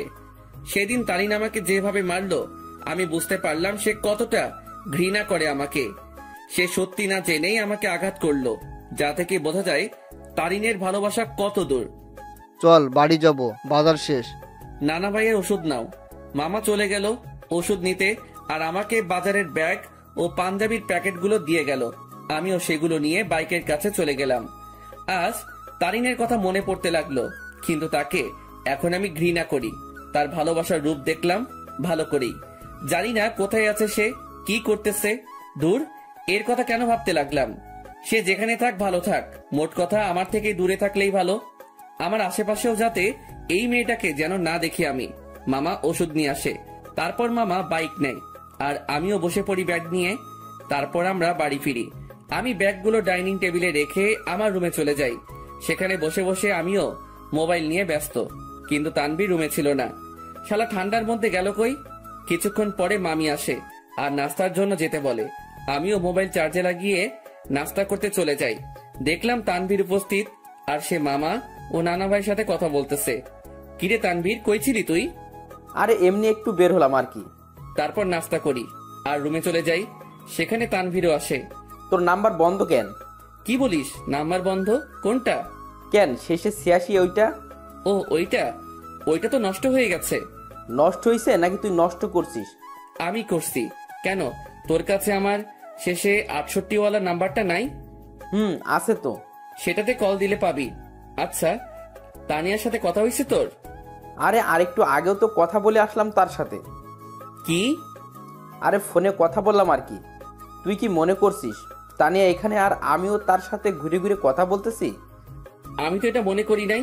তুই এই কথাটা বললি কেন? আরে শালা, তুই তো এটাও ভাবতে পারিস, তাই আগে বলে দিলাম আর কি। আচ্ছা বাদ দে। আর শোন, তানিয়াকে আমার পক্ষ থেকে সরি বলে দিস ওই দিনের ঘটনার জন্য। আরে বেটা বলতে হবে না, আমি সামলে নিছি ব্যাপারটা। তারপর তানভীরের সাথে রাতে খাবারের আগ পর্যন্ত আড্ডা দেই। তারপর মামা এসে আমাদের খাবারের জন্য ডাকে আর আমরাও খাবার খেয়ে নেই। এরপর রাতে আম্মু আব্বুর সাথে কথা বলে নিলাম আর মোবাইলে সকাল ভোরের জন্য অ্যালার্ম দিলাম, যাতে সকালে উঠে নামাজ পড়ে গ্রামের শীতকালের সকালের দৃশ্য উপভোগ করতে পারি। এরপর দিলাম ঘুম। সকাল ভোরে আমার অ্যালার্ম বেজে ওঠে আর আমিও উঠে পড়ি। আমার অ্যালার্ম শুনে তানভীর কিছুটা নড়ে ওঠে। আমিও অ্যালার্মটা বন্ধ করে দেই আর শালা আবার ঘুম। আমিও ফ্রেশ হয়ে নেই আর বাসার থেকে উজু করে নেই। এরপর দরজা খুলে আমিও চলে গেলাম মসজিদে ফজরের নামাজের জন্য। মসজিদে নামাজ শেষ করে এবার বেরিয়ে পড়লাম ঘোরার জন্য। চারিদিকে কুয়াশায় ঘেরা, সামনে কি আছে কেউ দেখতে পারবে না। আর গ্রামের পরিবেশে এটা একটা অসাধারণ ও মুগ্ধকর মুহূর্ত। তবে এটাই না, এখন সবচেয়ে আকর্ষণীয় জিনিস দেখার বাকি, যেটা প্রায় অনেকে দেখতে গ্রামে আসে। আর সেটা হলো শীতকালে সকাল ভোরে সূর্যোদয়।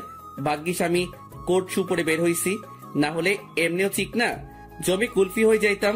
আমি হাঁটতে লাগি আর কিছু স্বপ্ন দেখছিলাম, সেইগুলো ভাবতে লাগি। একদিন এক শীতের সকালে তাকে নিয়ে হাঁটবো, একটা চাদরকে দুজনে ভাগাভাগি করে নিয়ে পড়বো, একে অপরকে ধরে সেই কুয়াশা ভরা রাস্তায় একে অপরকে নিয়েই মগ্ন থেকে হেঁটে যাব। তাকে নিয়ে শীতের সকালে সূর্যোদয় দেখব, আর সকালবেলা দুজনে ঠান্ডা ঠান্ডা খেজুরের রস খাবো। হয়তো এটা কোনোদিনও পূরণ হবে না, থাক, কেউ লাগবে না আমার। আমার লাইফ আমি একা এনজয় করব, তার ভালোবাসার কোনো প্রয়োজন নেই আমার। তার ভালোবাসার নমুনা দেখলাম ভালো করেই, যার মধ্যে আমার জন্য বিন্দুমাত্র বিশ্বাস নেই, সে কি করে আমাকে ভালোবাসবে? ভালোবাসার মধ্যে বিশ্বাসের অবদান বেশি, কারণ একে অপরের প্রতি বিশ্বাসী ভালোবাসাকে আরো বাড়িয়ে তোলে। সূর্যোদয় শুরু হয় আর আমিও রাস্তায় দাঁড়িয়ে দেখতে লাগি। পকেটে হাত দেওয়া অবস্থায় সেই মুগ্ধকর দৃশ্য দেখতে ব্যস্ত আমি। সূর্যোদয় শেষ আর কুয়াশাও আস্তে আস্তে দেখা যেতে লাগে আর শেষ হতে লাগে।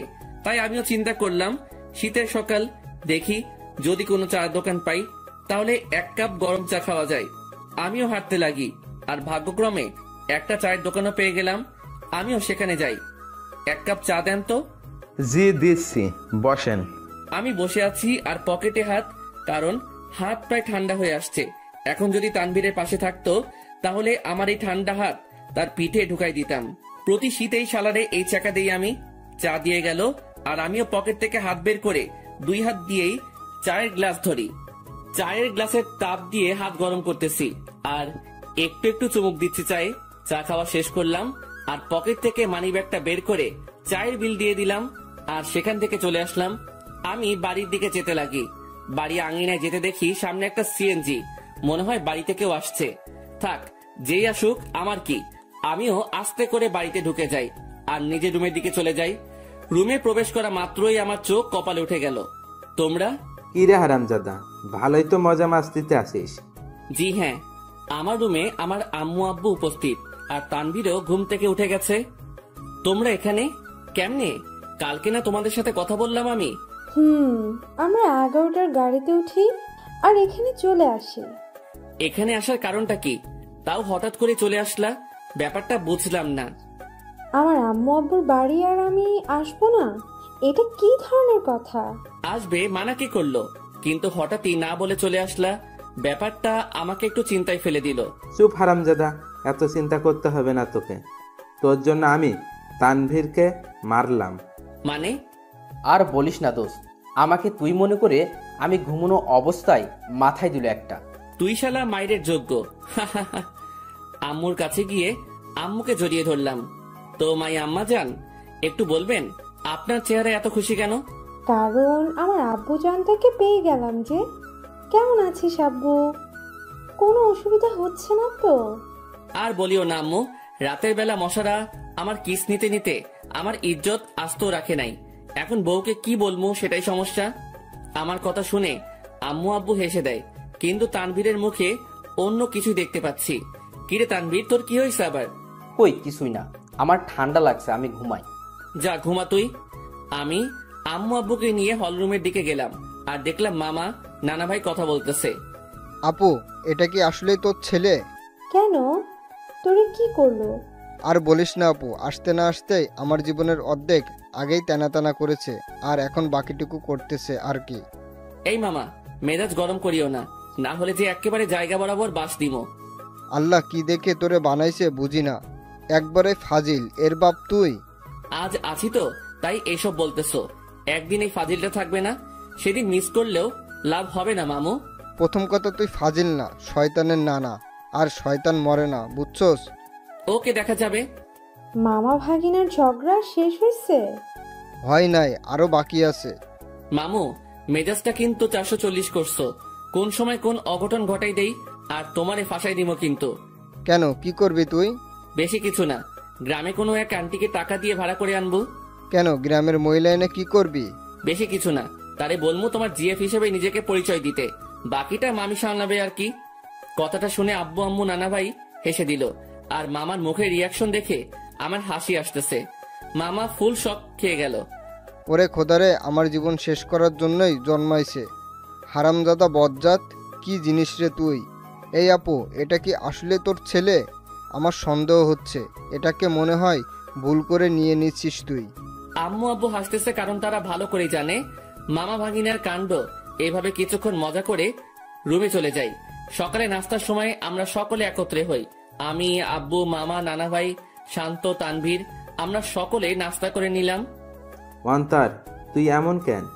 আমি আবার কি করলাম? বাবা রে, তুই কি আমাদের কিছুই মনে করিস না? আরে কি হইছে? কান্না করতেছো কেন?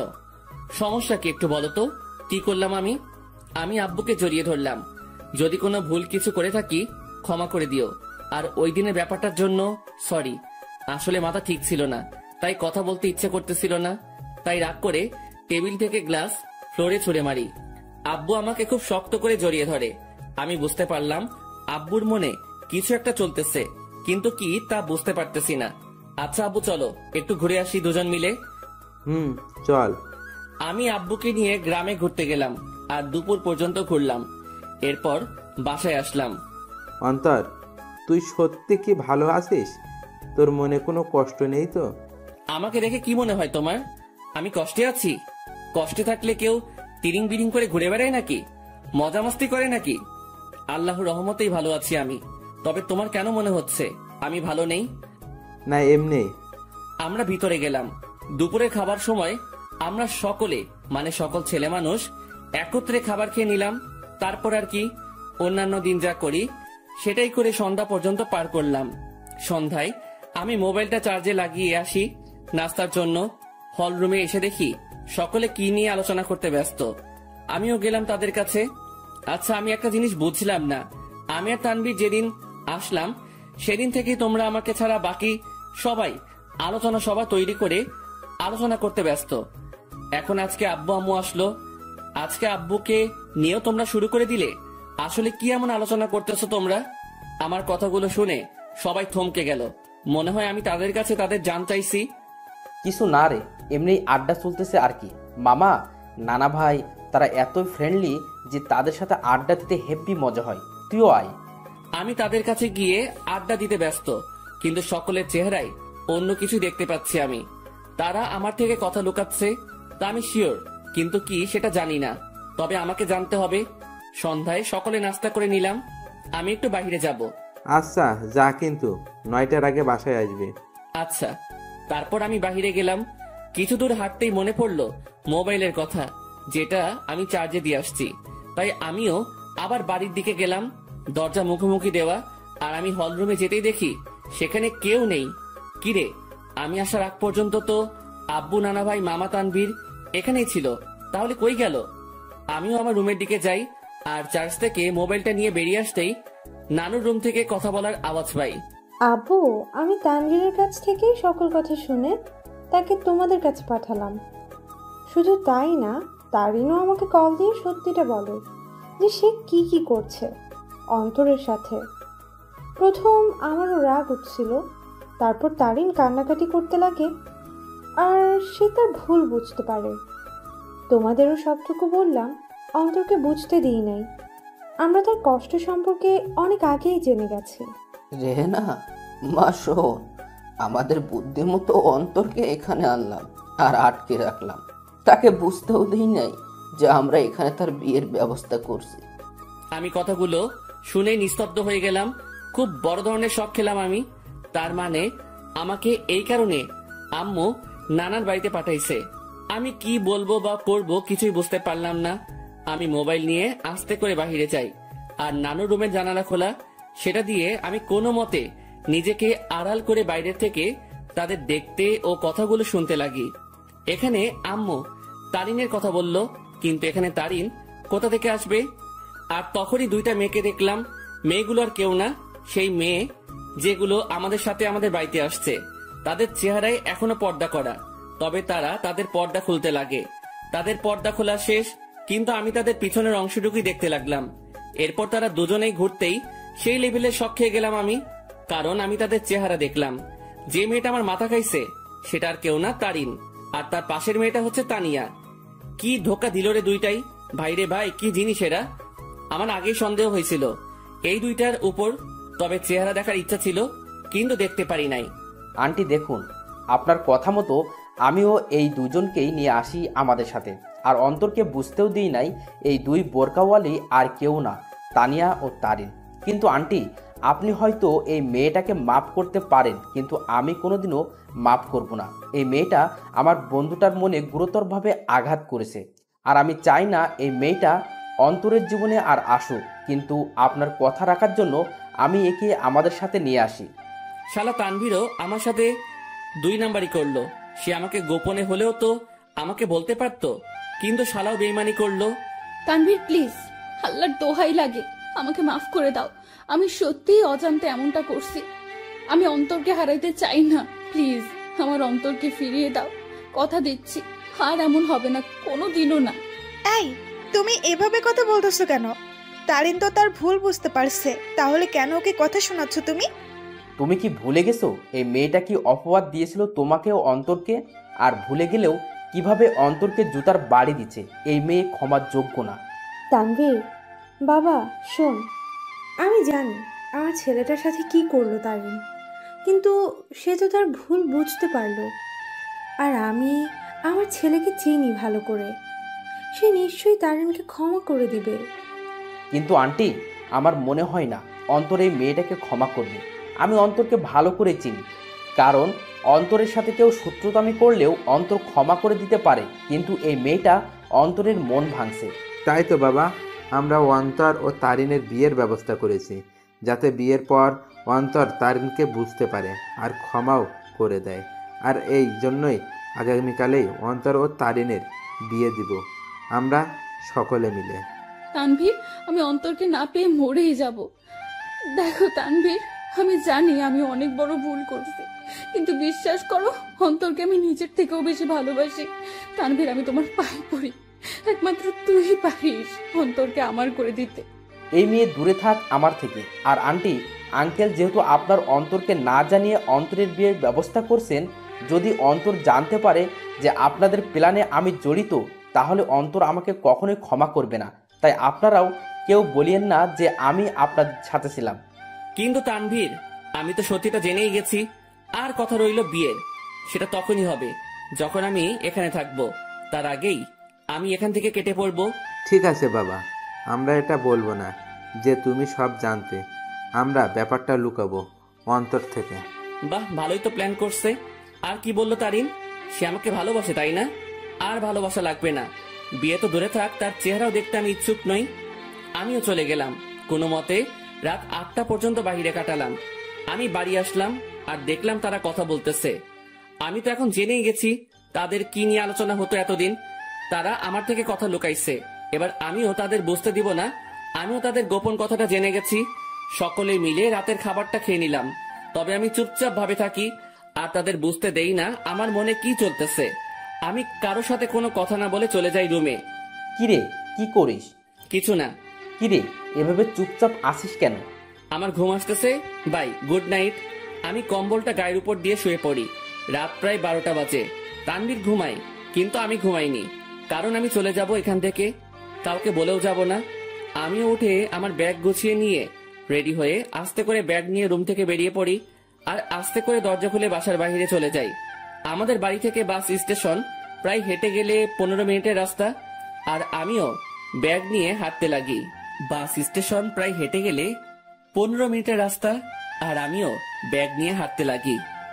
আমি কোনো মতে বাস স্টেশনে পৌঁছে যাই। সেখানে গিয়ে মামা তানভীরকে SMS করে দেই যে আমি চলে যাচ্ছি, আমার জন্য চিন্তা না করতে। ব্যাস, মেসেজ দিয়ে মোবাইলটা অফ করে দেই আর বাস স্টেশনে বসে আছি। আজ আমি আমার আপন মানুষগুলো থেকে দূরে চলে যাব, তবে জানি না কোথায় যাব আমি।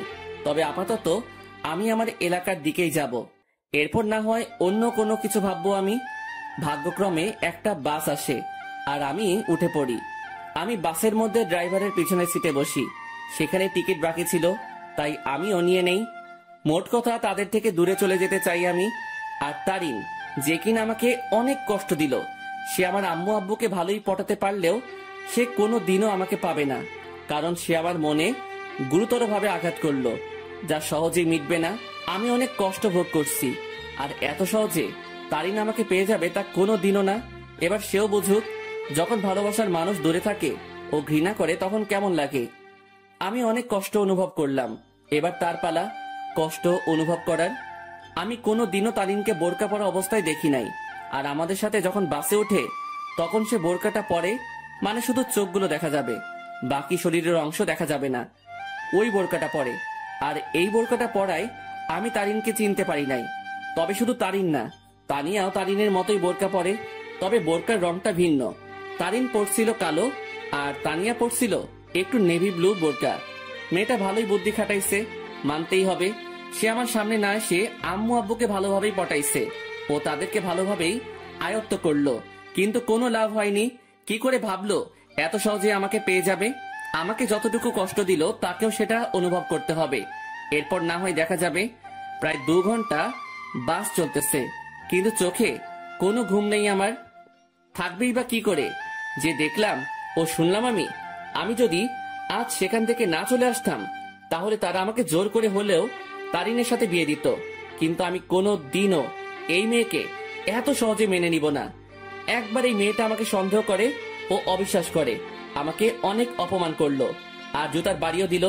আর আজ যদি মেয়েটাকে আমি বিয়ে করি তাহলে আমার অপমানের কি হবে? আমার মনে যে আঘাত করলো তার কি হবে? আর তাছাড়াও এরপর সে যদি অন্য কোনো কাহিনী করে বসে বা আমার পরিবার থেকে আমাকে আলাদা করতে চায় তাহলে না, এই মেয়ে ভালোবাসার যোগ্য নয়। ওর মনে কোনো ভালোবাসা নেই, আছে শুধু ভালো লাগা। আর ভালোবাসার কি বা বুঝে এই মেয়ে? হ্যাঁ, ভালোবাসার কোনো কিছু জানে সে? ভালোবাসা কি সেটা জানে নাকি? যদি সে সত্যিকারই আমাকে ভালোবাসতো তাহলে আমার উপর ভরসা রাখতো, কিন্তু সে। বাসের ব্রেক কাজ করতেছে না।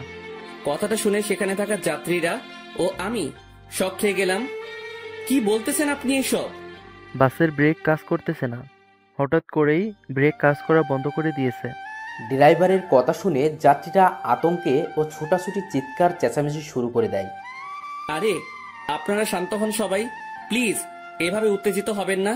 আর তখনই সামনে থেকে একটা ট্রাক আসে আর বাসের সাথে ট্রাকের ধাক্কা লাগে।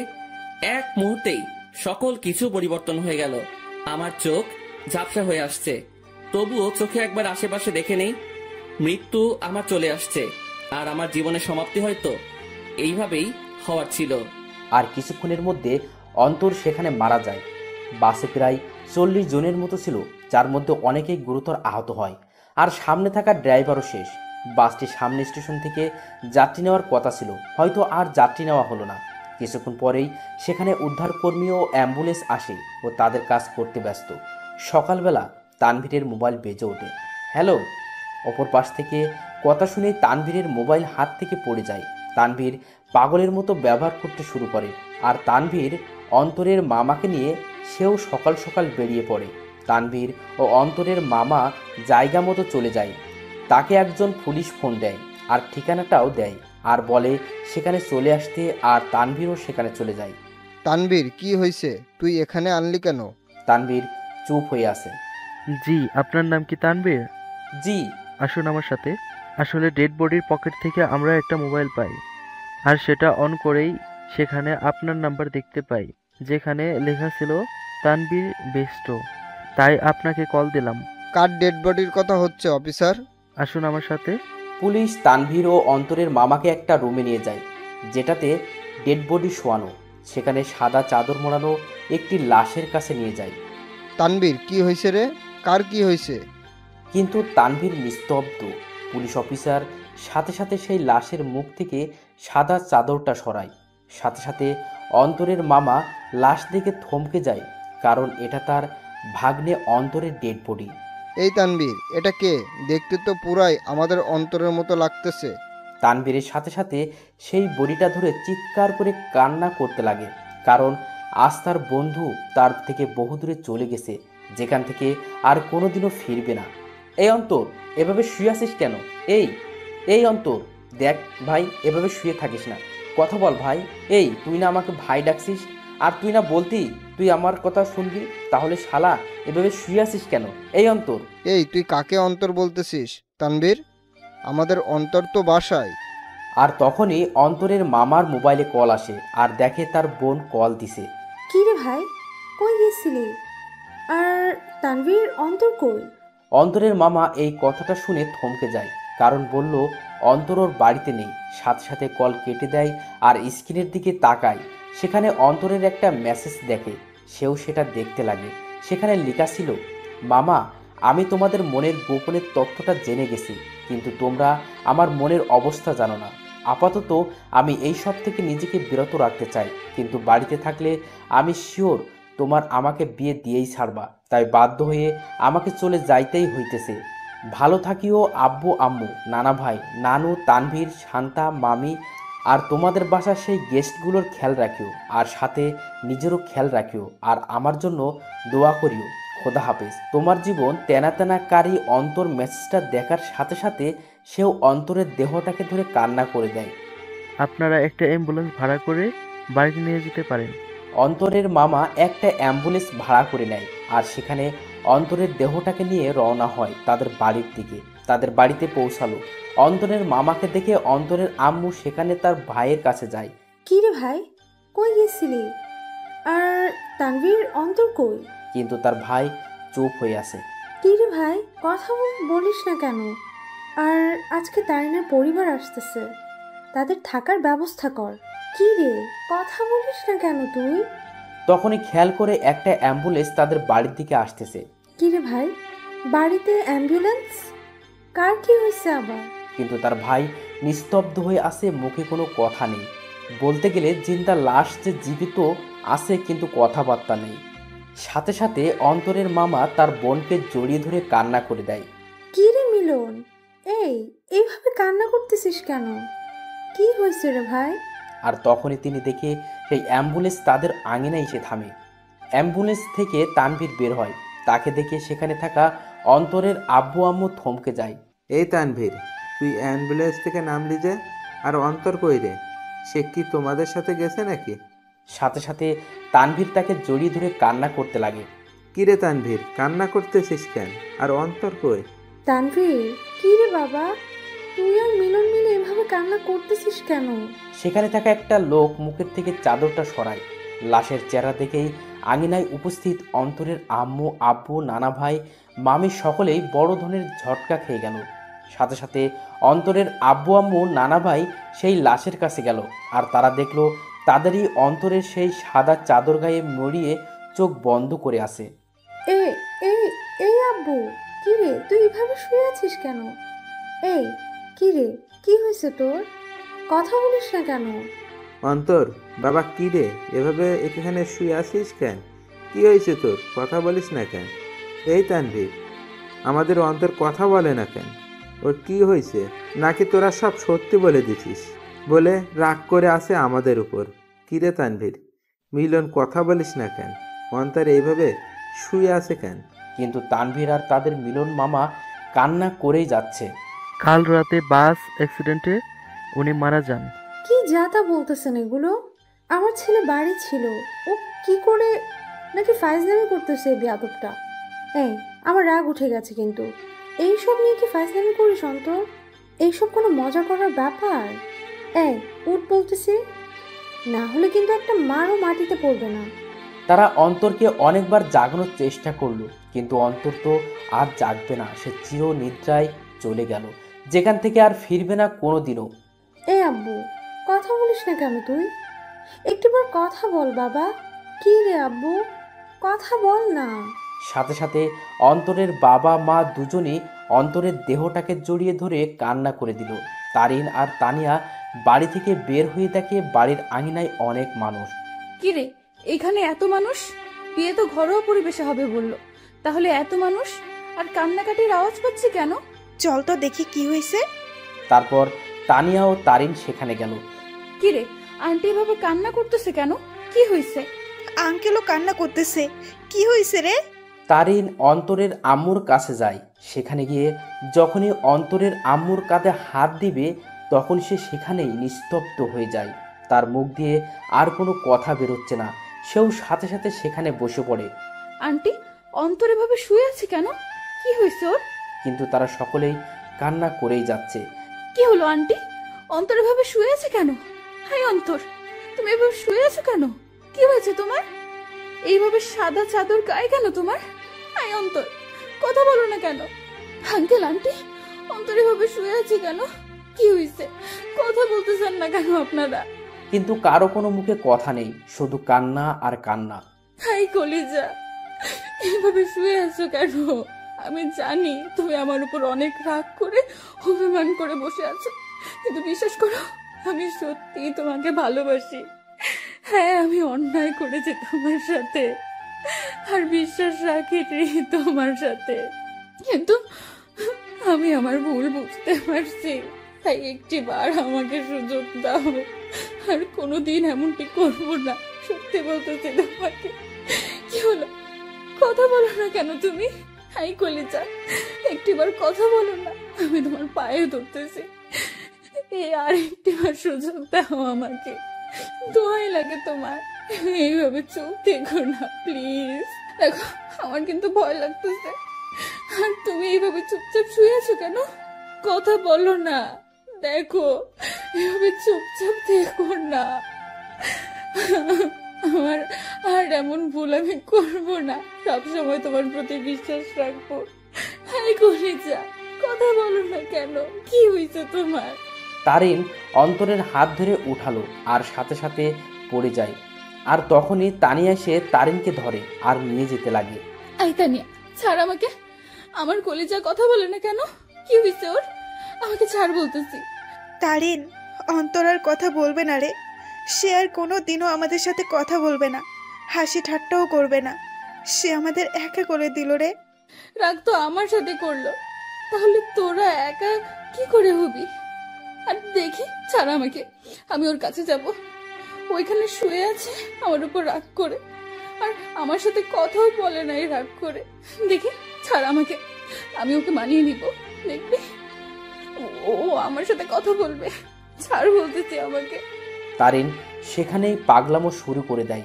সে কোনো মতেই বিশ্বাস করতে পারছে না তার অন্তর শুধু তাকেই না, সকলকে ছেড়ে চলে গেল ওপারে, যেখান থেকে আর কোনোদিনও ফিরবে না। তারিন পাগলামো করতে করতে জ্ঞান হারিয়ে ফেলে, আর তাকে ঘরের ভিতরে নিয়ে যাওয়া হয়। দুপুরবেলা জানাজা পড়িয়ে অন্তরকে নিয়ে যেতে লাগে তার চিরস্থায়ী স্থানে।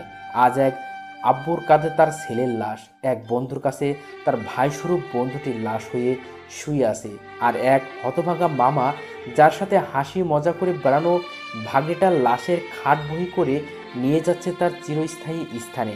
অন্তরকে কবরে শোয়ানো হয়, তাকে মাটি দেওয়া হয়। আজ সেই কবরে দাফন হয়ে গেল কারো ছেলে, কারো ভাগ্নে, কারো প্রিয় বন্ধু, আর কারো ভালোবাসা।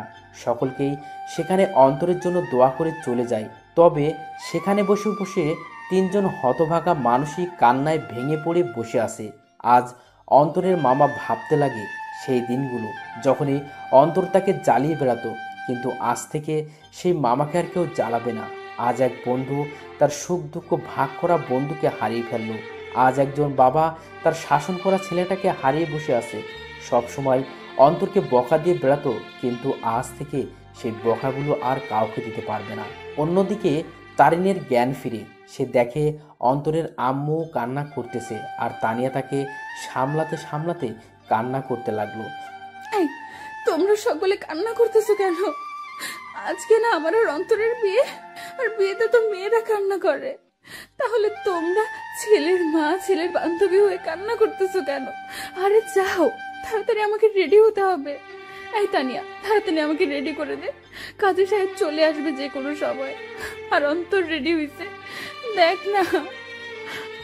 আর শোন, তানভীরকে বল না অন্তরকে রেডি হওয়া অবস্থায় একটু ছবি দিতে, আমি একটু দেখবো আমার কলেজাটাকে।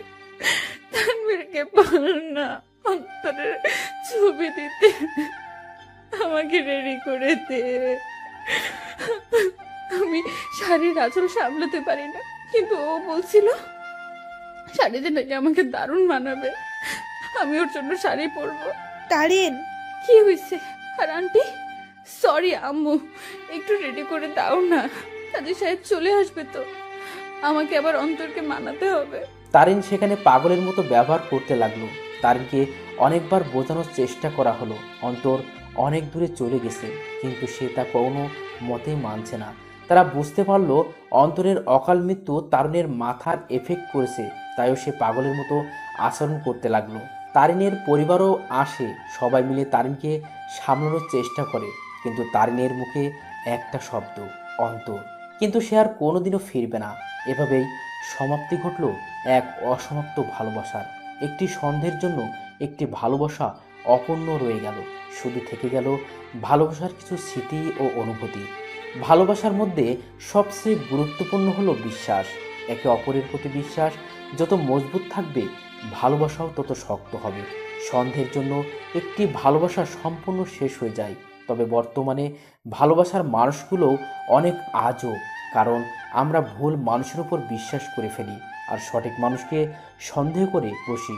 তাই ভালো যেহেতু বাসবেন, তার আগেই সেই ব্যক্তিটার সম্পর্কে একটু ধারণা নিয়েই তবেই ভালোবাসিয়েন আর ভালোবাসার প্রতি ভরসা রাখবেন।